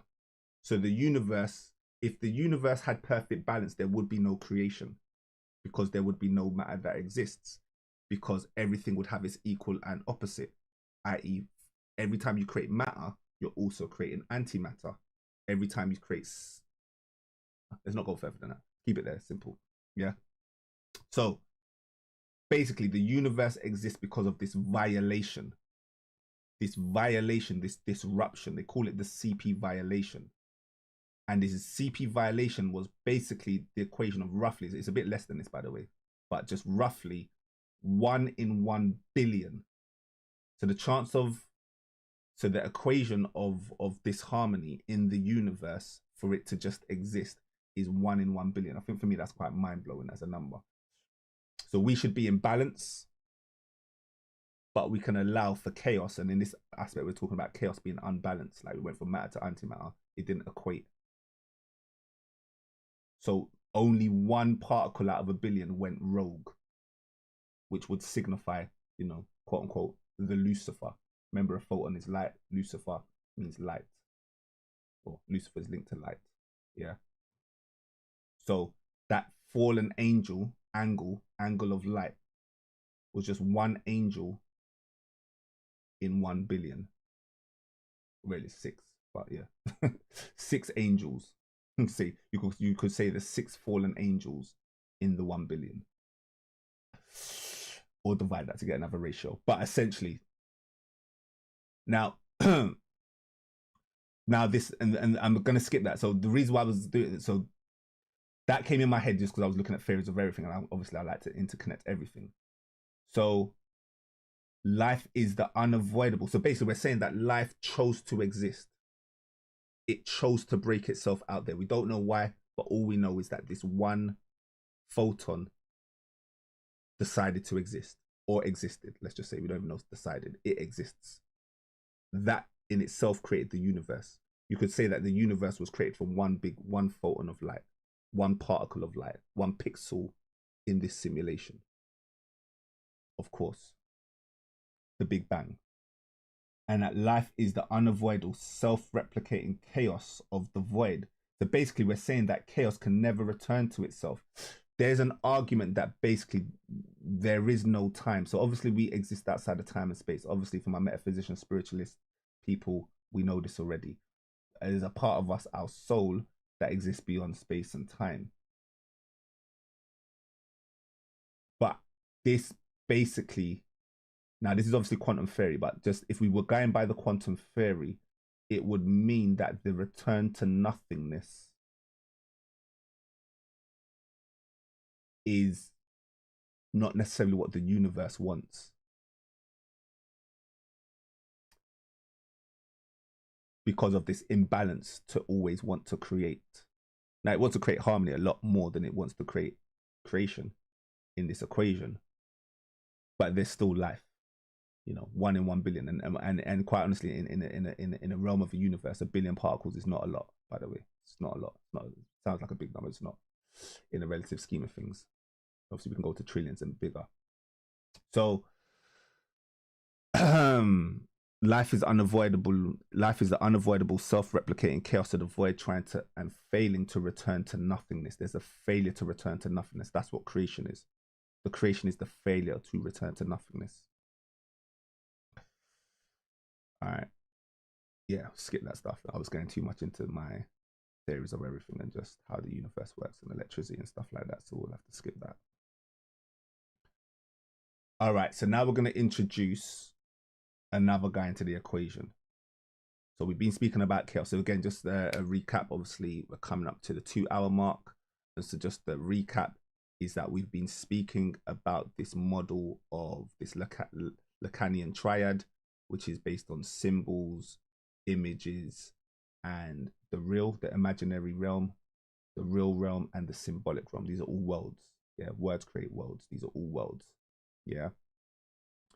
And then we're introducing chaos as potentially not necessarily a bad thing, but something that is necessary. And so there was a philosopher that came after Lacan that criticized Lacan because his idea of lack being a bad thing. And so, yeah, like Lacan, like Buddhism, sees the subject as structured by lack. You desire because something is missing. The real is unreachable, and the symbolic never fully captures reality. Desire is always deferred, and you never truly get what you want because the things you want is an illusion created by the symbolic. You understand that? You've broken down I don't know. We'll just call it the matrix. And why it's so difficult. Yeah. The endless chase. So there's this guy called Deleuze. Yeah. So that was just a breakdown of Lacan. It's a nice summary of Lacan. And now we've got this guy called Deleuze, or whatever the name is. Yeah. And he's talking about desire as production, not lack. So we become machines, not lack. So we're basically just talking about the creative process. So put my own words into it. Actually, let me read a bit more and then I'll put my own words on it. All right, cool. So instead, he sees desire as productive, not structured around absence, but around creation. So desire is the driver of creation. The unconscious is not a linguistic system of loss, but a machine that generates new connections. So obviously, if you go to like the Bible mythos or the Bible story, you get Eve being tempted by the tree of knowledge. That tree of knowledge would have taken you from innocence to a generator of new connections, or you would generate new connections. Imagine you eat this. Imagine this epiphany moment. You eat from the tree of knowledge, i.e., the apple from the tree of knowledge. That was banned. That was prohibited. And then you get all of these knowledge. You get these new connections, which allow you to see the world in different ways, which opens up your mind to imagination. And so basically they thought that they never knew that they were naked. So the first thing that they did when they got this knowledge is they realized they were naked.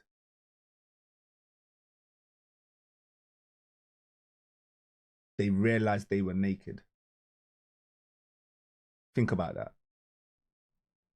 They realized, so because they got a symbol, oh, being naked is bad. Oh, I am naked. So they're now went into metacognition. So you can see that this knowledge went, it was almost like they had an animal sense of self, this living only in the now aspect.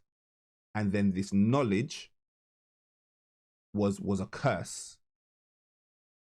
Again, we punish ourselves. We don't need a idealized God to punish us. We punished ourselves by creating false narratives and false symbols. I am naked, I am bad, I need to cover up. Where did the idea of being naked and needing to cover up come from? Because something bad must come from not covering up. How did that get put in that head? That got put in the head from the tree of knowledge. This outside thing that implanted itself through the ingestion, i.e. information. The tree of knowledge was what? Information. And that information formed a new culture that broke them out of the now, the Garden of Eden.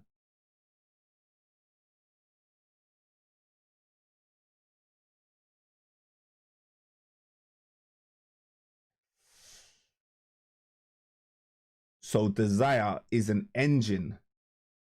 So to these guys, again, so if again, I'm not telling you what's right or wrong. I'm really not in this video. Like, do what you want in life. Like, create your own reality. Like, literally create your own reality. I'll help you create either one. I'll help you create the zero. I'll help you create the one. Come to me. We can speak. I got things for you. Trust. But this desire is an engine. It moves, it creates, it transforms, and it never stops. So Deleuze is like, nah, let's be a creator. Deleuze is like, let's be a creator. Let's create light. Let's bend light. Let's transform light. Desire is a machine, not a void. It does not need to be filled. It just keeps creating. So on this aspect, it's basically showing you the allness of everything. That creation itself has no lack. Because creation is a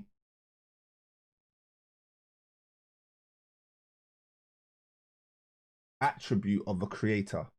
You have a principle and you have an attribute. So the creator has no lack because it has abundance of creativity.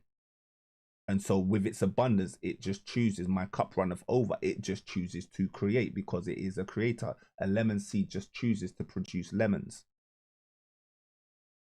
So there is no lack. There is just creation. I'm not desiring to create. I am a creator. I'm just doing what I was made to do.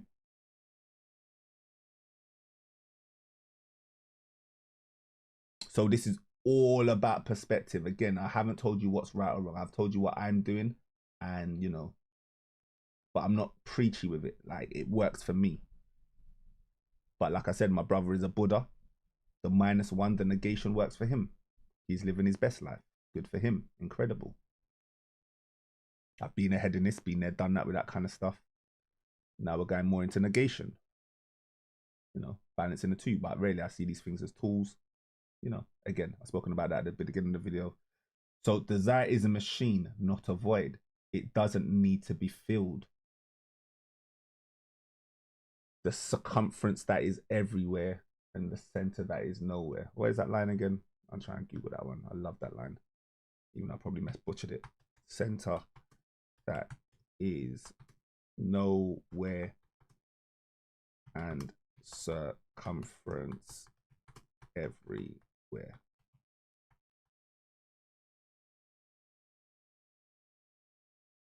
Yeah, I just love that line.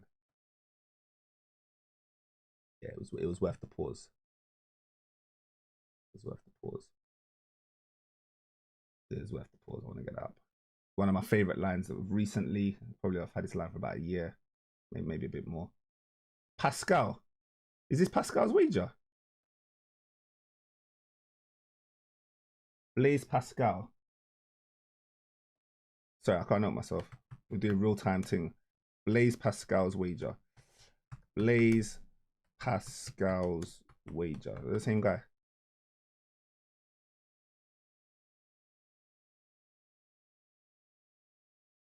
Yeah, it is. Okay, cool. Yeah, boom. All right, cool. I know who this guy is. Okay, because I didn't. I swear they gave it. I'm pretty sure they accredited it to someone else. So anyway, there's this line: God is an infinite sphere whose center is everywhere and circumference is nowhere. So the nowhere would obviously tap into the zero, and the circumference, the infinite sphere whose center is everywhere, will tap into the one. So this guy's talking about the one and the zero, and which is the balance. But this guy also spoke about God. Basically, he was like, it's just better. Yeah, Pascal's way. So when I was early into philosophy, this is like when I'm like 13 years old or something like that. It was one of my first things that I remembered in philosophy was this thing called Pascal's wager. And Pascal's wager was essentially it's probably better. I can't prove that God exists or not, so I'm going to err on the side of the caution, because if God does exist and I live my life that way, it's going to be more beneficial for me than if God does exist and I don't believe him. So it's called the Pascal's wager. So I remember thinking about that as like the first ever philosophy book I read that I remember. It's like literally etched in my mind. It was probably, I don't know, 13, 14 years old. You know, beginning of the journey. I know I was young. I was definitely younger than 16. I remember going to the library when I was about 12 or 13 and picking up a philosophy book. That was like one of my first ever books I read. That wasn't a storybook, basically. So anyway, Pascal's wager. Fantastic. So, full circle, eh? Life is a circle. Life is a spiral. So, are they really saying different things? All right. So this was me talking to ChatGPT. It's like, why are these two guys arguing when for me it just feels like they're saying the same thing. So I'll skip that a little bit and we'll see if we. All right. So if you combine the two theses, which is obviously if we synthesize the two theses, which obviously what I like to do, we then have desire is a machine that flows, but it flows because of structured gaps.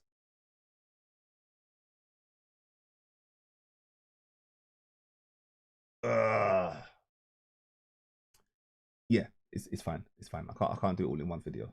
Something called gap junctions, which I've been looking into, but yeah, like biological systems and how you allow conductivity and light to flow. You can look it up yourself. Gap junctions. What it's reminding me of now. So desire is the need for gaps, basically. Mind the gap. Anyone that's in the UK.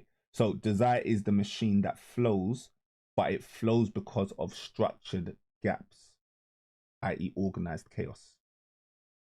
Lack is not the enemy, it is the space that makes movement possible. Void does not need to be filled, it is what allows creation to occur. Lacan gives you the why, and Deleuze gives you the how. And so that's the synthesis of both of them. And so when you bring it into Ma'at, obviously I was having a conversation with ChatGPT, talked about Ma'at, and I don't see either one of these twos. The universe is not purely structured or purely free-flowing. It breathes, it oscillates, it moves between structure and chaos. Ma'at equals the balance of lack and flow. Too much lack, you get existential paralysis, and too much free-flowing energy, and you get pure chaos and destruction. So perfect balance between lack and production. The GOD, the generator, operator, destroyer.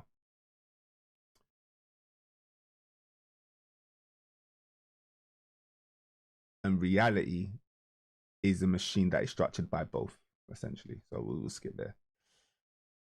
I think I'm going to skip all of this simulation reality stuff just because I've spoken about it a little bit before I've introduced it. But yeah, I don't think it's needed. So I'm going to skip that. But basically, we have something, but I'll just explain it quick. I'll just give you the shorter version of it, which is that we have something called hyperreality. Hyperreality basically is linked to simulation theory, essentially. Because obviously we're talking about reality, you know, being the real. So like, what is real? And so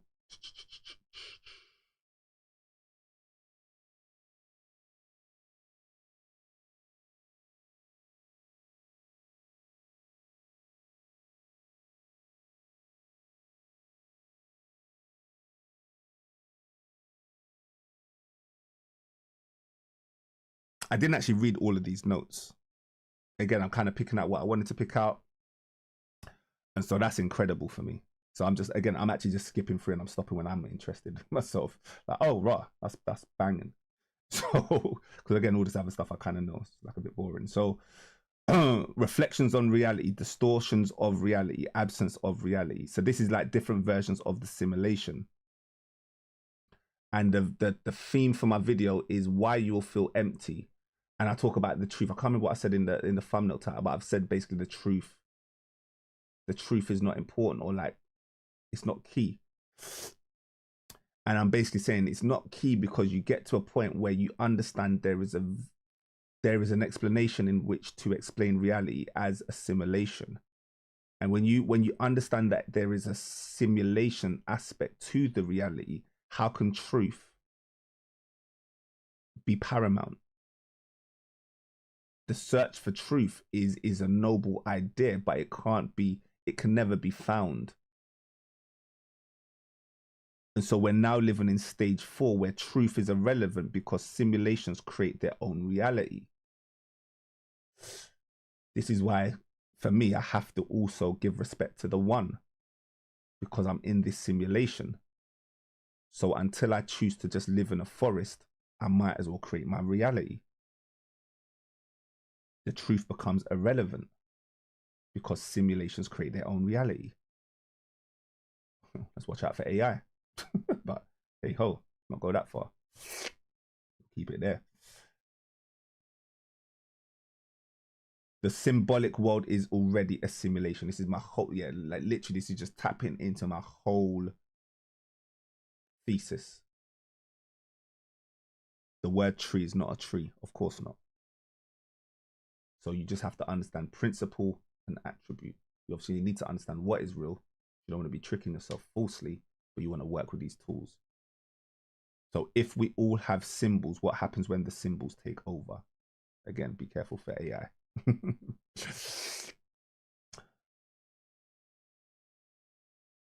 All right, yeah, we're going to skip the hyperreality stuff.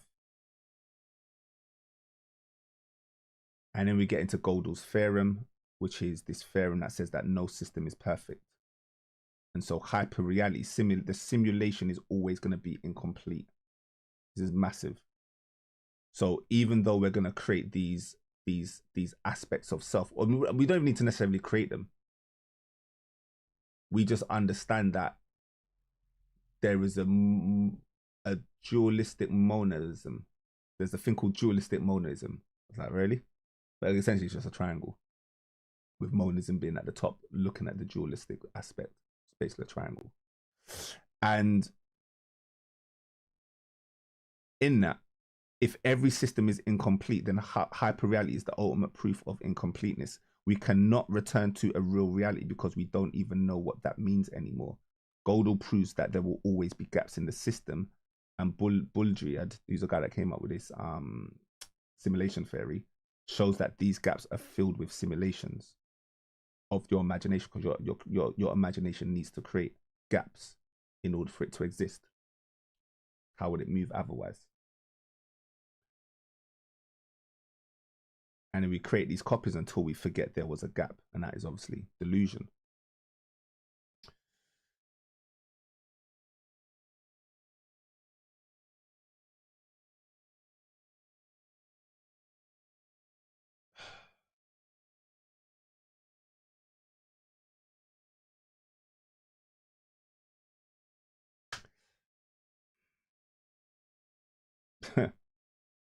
What happens when you get AI created religions? What happens when AI writes a sacred text that people believe in?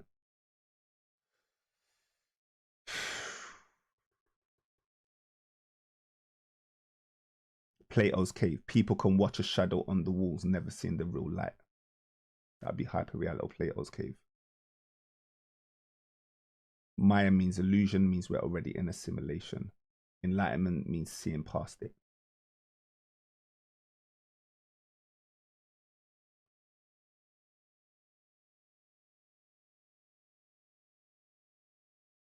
There is no original anymore. So there's nothing new under the sun.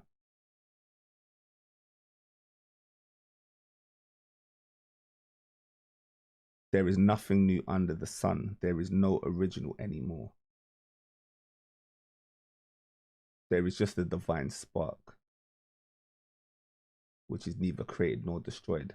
Energy doesn't die in that aspect.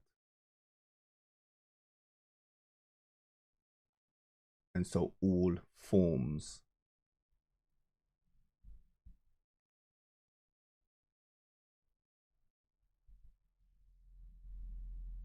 allow a framework for the delusion to exist, to continue. You must become formless.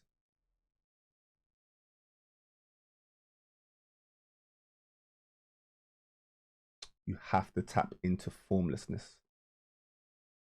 We have 9 concurrent viewers and 108 views. 108 views, the sacred number in Hinduism, Buddhism, 108. That 108 equals the 9. Can't help but notice the synchronicities of time.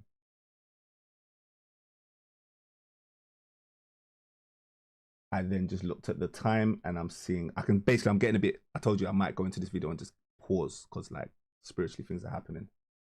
So I just looked at the time and it was 9:52. Like, oh, that's not significant. But we got the 9. There's 9 people. 108 views. And then we've got the 5, and what's the date today? The 5, the 5th of the 2. Now I'm in the UK, so we put the 5th first and the 2 second. So we've got the 52, and it was 9:52 in 2025, by the way, which is a reverse of the 52, or 25 is a reverse of the 52. So you got the 9 and you got the 7. So 2025 is a 9, but you got the 5 and the 2, which is a 7, and obviously in the 25. Remember, 2024, 2025 hasn't changed. The only thing that changes is the 25, i.e. the only thing that changed is the 5. 5 is the number of change. We're in the year of the snake, in the number of change. A big year, people. And I just start getting the certain things that I'm going through spiritually. Like I'm just slowing down, my mind is just slow to a standstill as I'm just understanding this stuff. You know, obviously I don't have time to read 73 minutes of text sitting there. You know, like I said, it was a conversation between me and ChatGPT to build this. And I'm not forcing synchronicities to there. Like if I had another hour, I probably would have brought up like certain words and decoded certain words and all these kind of stuff. Like, you know, went into my divination tools, but you know, it's not what today's about. So yeah, just I could feel the slowing down of time, and it happened in complete relevance. And now we keep it moving, and we're on 111 views, and we just keep it moving because triple stage darkness, baby. Triple creation. We need to keep on creating. Let's go. So, but yeah, thank you very much for that. Yeah, but that's just incredible. Just synchronicities. Like I'm not even trying there. I just for some reason caught my eye. 108. Sacred numbers, sacred geometry, so on and so forth. So like, yeah, it is just what it is. So if we're living in a self-replicating hyper reality, then it is the real simply the space between the copies, the gap in the code. Deja vu, to be clear. Just glitch in the matrix, gaps in the code.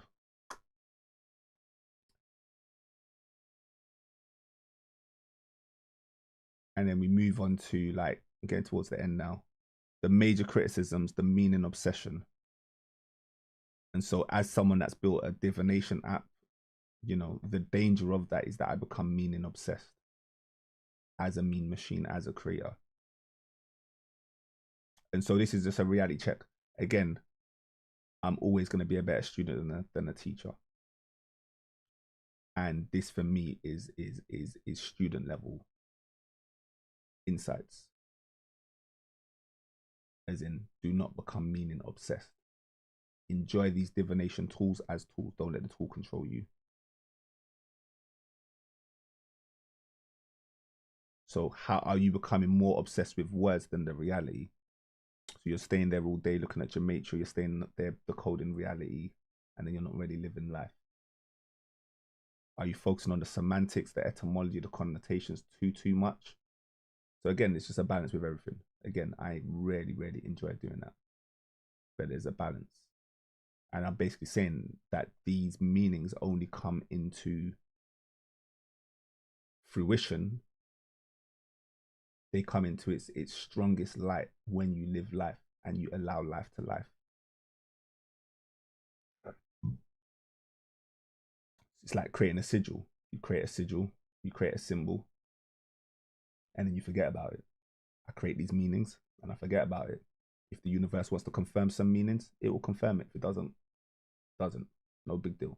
I'm not holding on to nothing.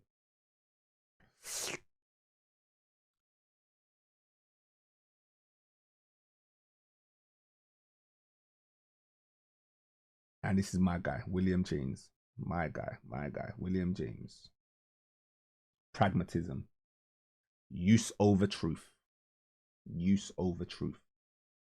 Truth is what works in practice. If an idea doesn't affect reality, it is meaningless to debate it. Say that one again. If an idea doesn't affect reality, it is meaningless to debate it. Now, it doesn't mean it's meaningless to conceive it. Keyword here was debate it. I don't know where that thing went. Anyway, whatever. Yeah, the keyword here is debate it. Tabamba. What are we doing? There you go. The keyword is to debate it. The argumentation, which is creating further constructs. You're defending a construct. Doesn't make no sense. Again, a copy of a copy. It rejects infinite signifier loops. Oh, so I could have got into that one. Infinite signifier loops. Where's that? I've got it somewhere. Infinite signifier loops. I have that somewhere. That's really important. Yeah, I would have broke that down. If I have it again, I might have it in another chat. I didn't actually paste. I've got actually more things that I didn't paste into here. But you know. All right, yeah. So I definitely want to explain that a little bit. So yeah, the infinite signifier loops describes a problem where meaning never stabilizes. It just keeps deferring to more words, more symbols without ever arriving at something real. So that's the trap that you don't want to get caught into. So again, you know, like, yeah, anyone that's had a reading from me just knows that I don't do that. Like, I break down these symbols and I go straight back to life and reality. So you want to avoid infinite signifier loops. You want to become a pragmatist, essentially, with all this stuff. Adopt a pragmatic, scientific, alchemical mindset with this stuff. If you're going to create magic, you might as well become an alchemist or a magi, essentially. You're going to create your reality. So, yeah, I'm going to skip all that. You get the idea of it. What is reality? Now, you can't satisfy the ego, but you can relax it.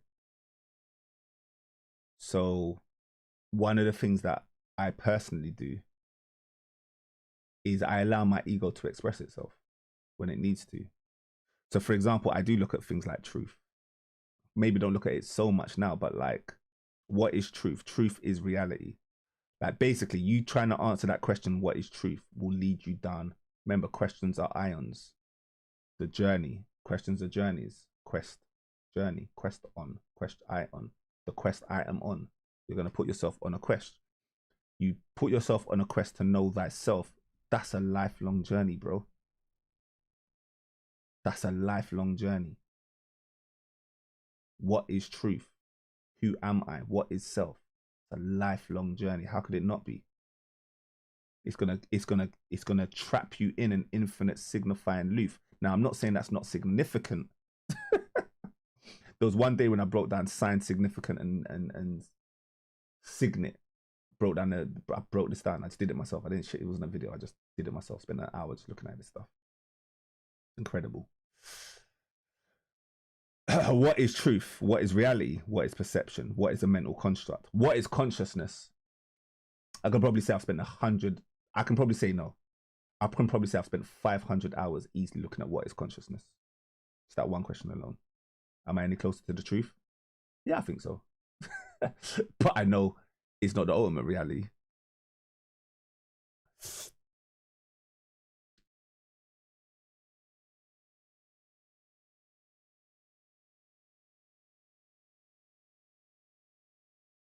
So my approach, to get yourself out of the infinite loop, you basically tap into usefulness over truthfulness.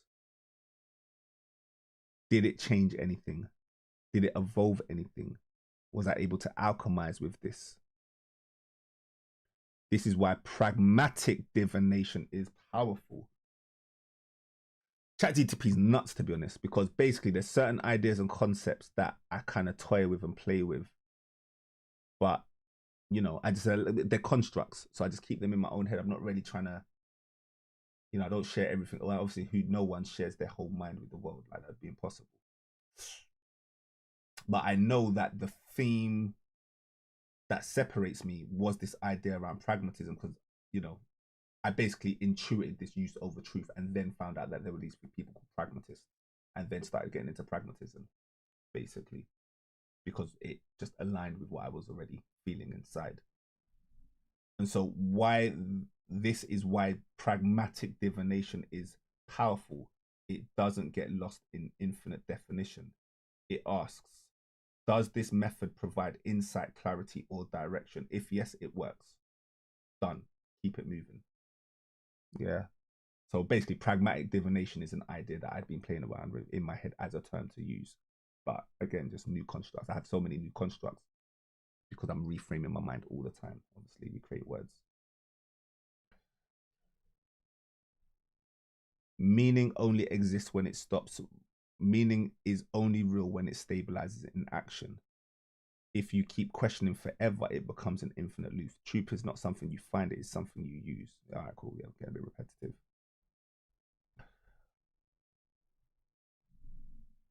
All right, and then just the final little bits. The quantum uncertainty principle, the nature of meaning, and the Heisenberg connection.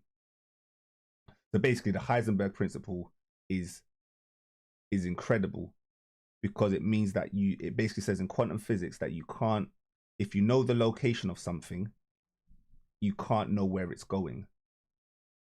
And if you know where it's going, you can't know where it is. It's called the Heisenberg. It's basically, it's one of the foundational things of quantum theory, basically, just like a reality, that it is an observable reality in quantum physics and mathematics. And it basically just speaks to you can't have it all. You can't have your cake and eat it. You can't, to a degree, it basically says that even on the quantum realm, you can't master time and space at the same time. You have to treat them as individual, separate things. So where it's going would obviously represent time, and where it is would represent space.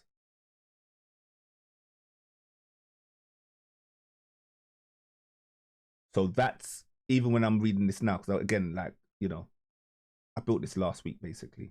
So, you know, I've already moved on to different things mentally, to a degree, or to a large degree.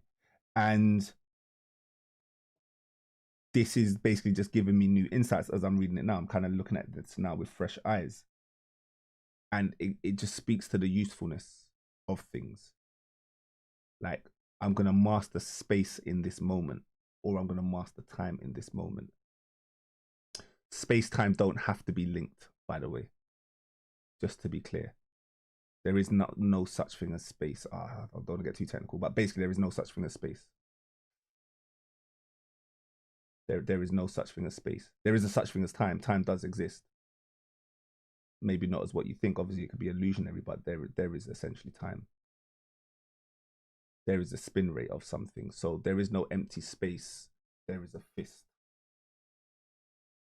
punching through to something. So space is a thing. Yeah, I know. Yeah, one day I'll break down simulation theory for like 2 hours, and I'll go into this stuff like properly. But like, today is not the day, so we'll just keep it metaphysical and philosophical, psychological. So the more precisely you define one aspect, the more uncertain the other becomes. Basically what it means. So reality at its smallest scale is fundamentally uncertainty. Gaps are built into existence itself. Just going back to it. So, all right, I feel like I'm going to skip all of that stuff. I've got some nice quotes. I know where it's going. Links to dopamine. And so, yeah, there was this whole thing that I built today that links to dopamine. I'm never going to introduce it. Like, I want to kind of keep it moving. But essentially, dopamine is like the reward that you get. So you basically can use this science that I've given you to tap into controlling your dopamine, controlling your reward levels, where you're basically filled by the joy of the moment as opposed to the feel of the journey or the destination. Apologies. So you basically learn to reward your journey and not the destination. That's what this whole science is about, that we've been teaching today, or in terms of how you could use it.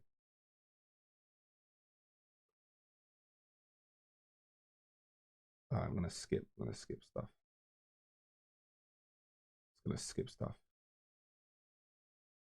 Yeah, no, we're gonna skip that. We're gonna skip all that. We're gonna skip all that. And so yeah, for my Dragon Ball Z heads, again, we have this thing called the Ultra Instinct, which is basically like this formlessness aspect where Goku doesn't fight, he just moves. This is an anime, basically one of my favorite animes. No, my favorite anime of all time in terms of a long running series anyway. His mind is empty and his body responds instantly, perfectly, and effortlessly. It's like the Wu Wei concept, essentially, effortless action, flowing without resistance and without responding without attachment. So this essentially is the key to life. The more you can do this, the more you can tap into the key to life.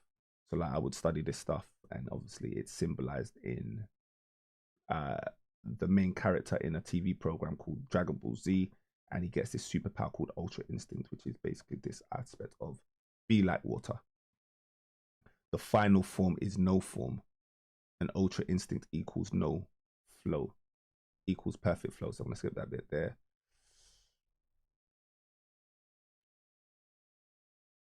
Yeah, no, I'm gonna skip that. I'm gonna skip that. I'm gonna skip that. Done like 2 hours already on the video, so yeah, we're gonna skip that. All right, let's see if there's anything else. So that this is Lacan maxims. So I was like, just pull me out some quotes.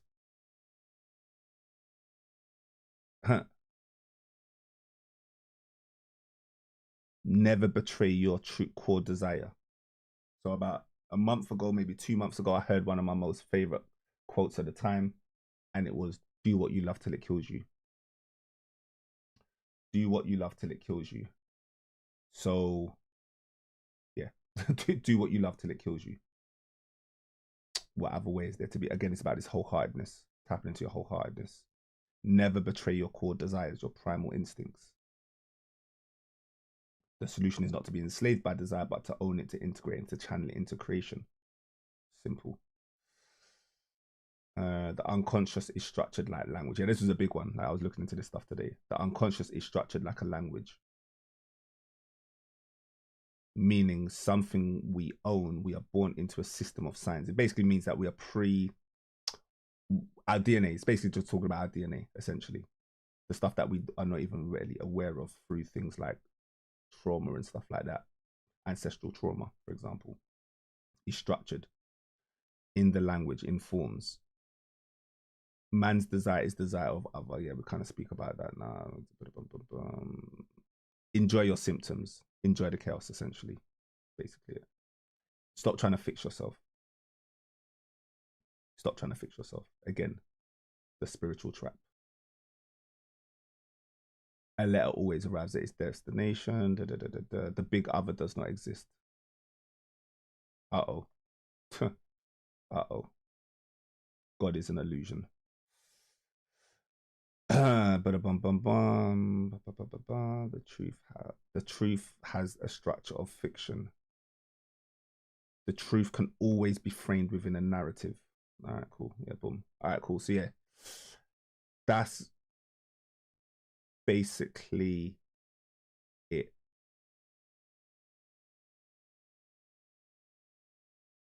I created a whole madness of like slides. I don't even know where they are. Where'd I put them? Oh, here they are. Okay, yeah. This was supposed to be actually a bit of a different section. I just want to leave it this one basically. There was just one this here. All right, cool. So we're just gonna leave it here. Yeah, we're gonna leave it here. So basically, this is now getting in again. You know, always talk about solutions. Everything's always ended on solutions and positive notes and stuff. No negativity is what I say. So skip that. All right. We're basically saying that you can basically understand your emotions as language. I don't have this book, but I've been listening to this guy. I'm gonna buy his book. But essentially, there's this guy. I'm not gonna pull him up now. It's getting late, like I said. But essentially, there is someone that has mapped 7 emotions that are biologically inherent within our DNA, as in whether we're a baby, whether we're 1 year old, it's preconditioned. We've preconditioned ourselves into 7 emotions. Now, obviously, these are, you know, and so these are the 7 emotions. And so these 7 emotions are reactions, are the chemical reactions in our body. These are what drive our demand. So when it was like, do what you love till it kills you, there is an aspect of tapping into the non-harmful aspects of these parts, especially the confluence of seeking. Lust just means desire. We'll just put lust as desire. Play, care, and seeking. So this is how we basically achieve joy. This, when we don't get joy, we get panic, fear, or rage. So anytime we get anytime we get rage, panic, or fear, we want to reduce that gap. So we seek things normally outside of ourselves. Us wanting lust, play, care, and seeking are also things outside of ourselves. We're basically saying that all emotions are things that are not you. These, even though they're tapped into, let's say, your chemical reactions, like, you know, built in, let's just say, they're pre-built into the system of the non-self. So your emotions are pre-built into your systems of non-self. So on this idea, you can see why lack, I'm not saying which one's right or wrong, but you can see why lack and desire and these things for outside of self can be seen as destructive. But again, you know, we've done that already. But you can also see how these things also create creation. So again, it's just how you feel to frame it. But you can choose, you can turn all of your emotions into action plans to reduce gaps, essentially. I'm not going to go into all of that. I'm not going into that one. There's one or two I want to predict out, but that ain't it. That's not it. All right, yeah, this was a bar. This was a bar. This is a bar. This is like a bar to end all bars.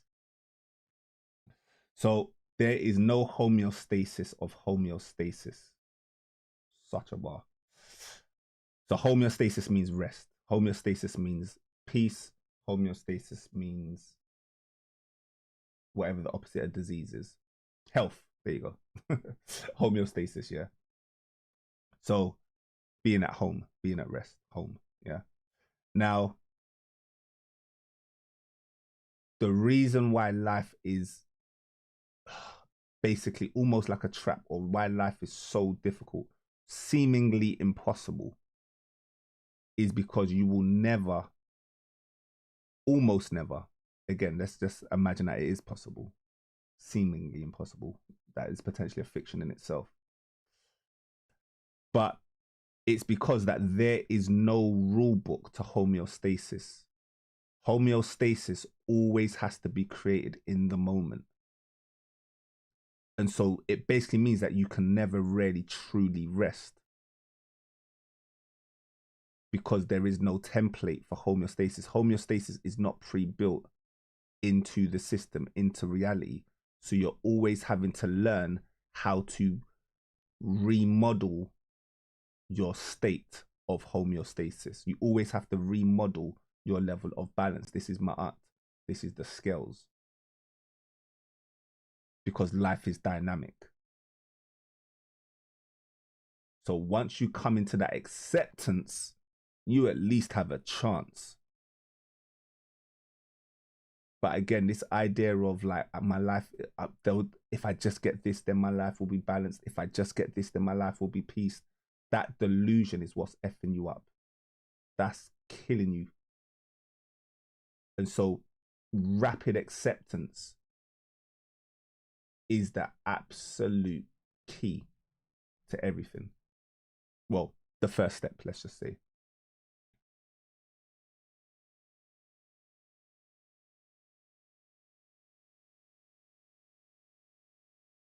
yeah, this just basically speaks about all affects are misfelt. It just speaks to the fact that all emotions are fictions.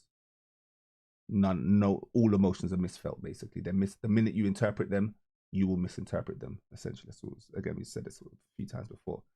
So, how we ending this? All right, so cool. We come to the end of the notes. 14,000 words later, 100,000 characters, 73-minute read. And obviously you saw how much I skipped, which was about maybe 30%, 40% of it. But, you know, I'm really, really happy with what I've done today.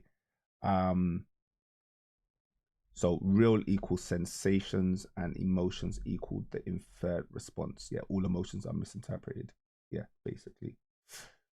So emotions function like language built on differences and contradictions. There is no such thing as a pure or true feeling. Like if you start like tapping into this stuff, it will allow you to move into states of rapid acceptance and rapid reality and being in the now. It's essentially it. So when you're trying to analyze your even the concept of a true self is a fiction.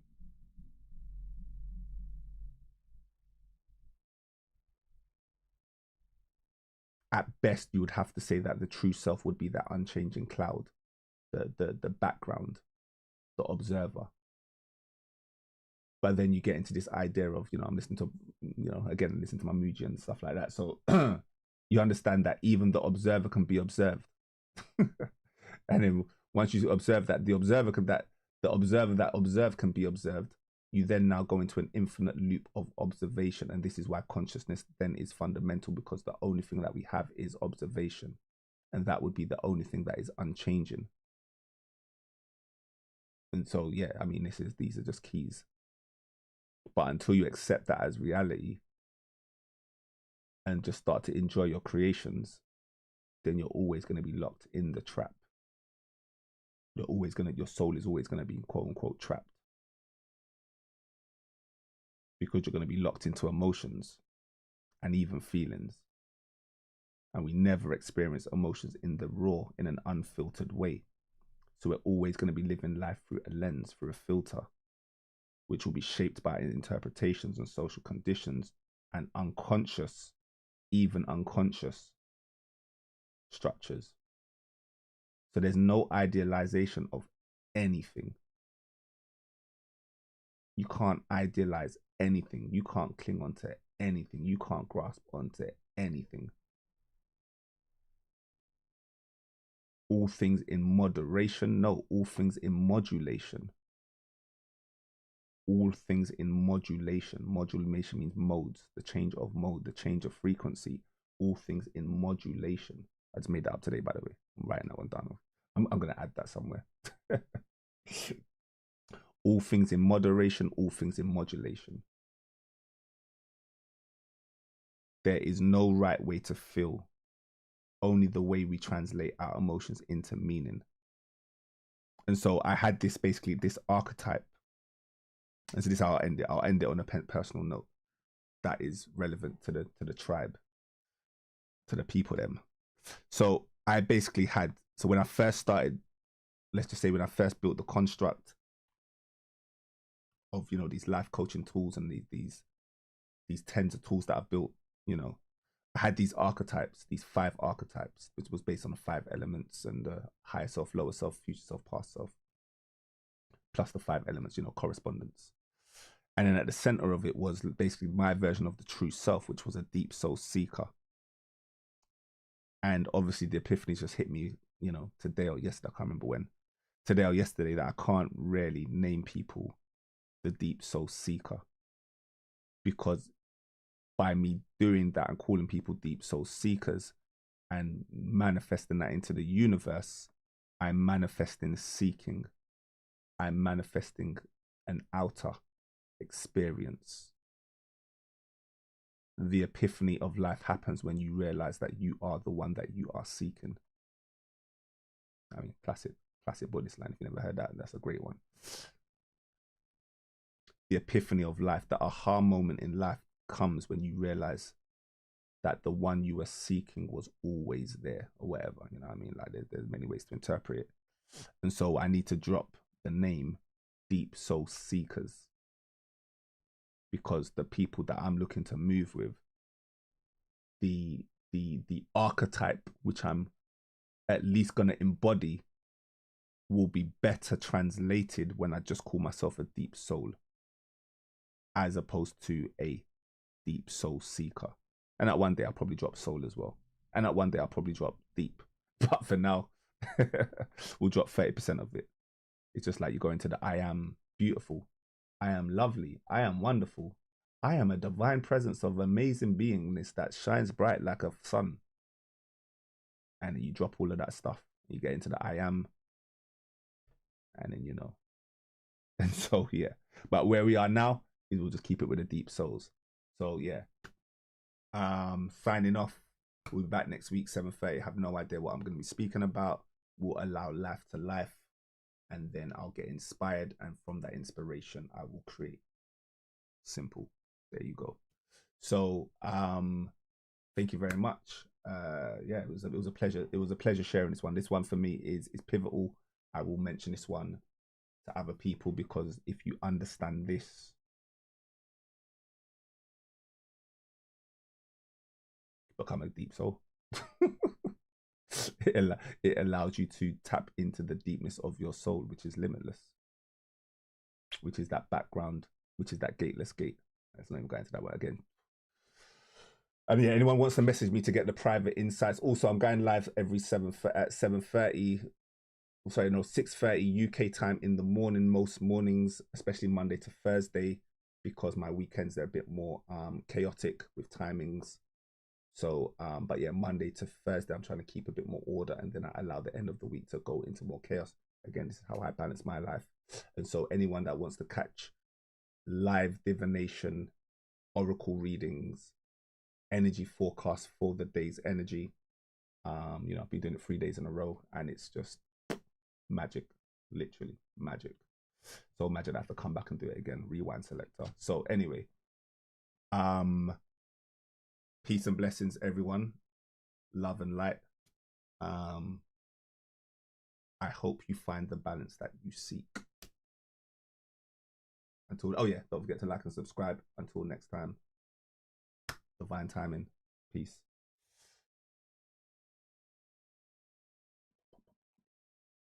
Oh, you can also book me as well for you can book a session in my calendar. Go into my link tree in the description, and you can get a 10-minute free taster session, life coaching, or divination reading. I get rid of this video. But yeah, boom, enough promotion. Peace.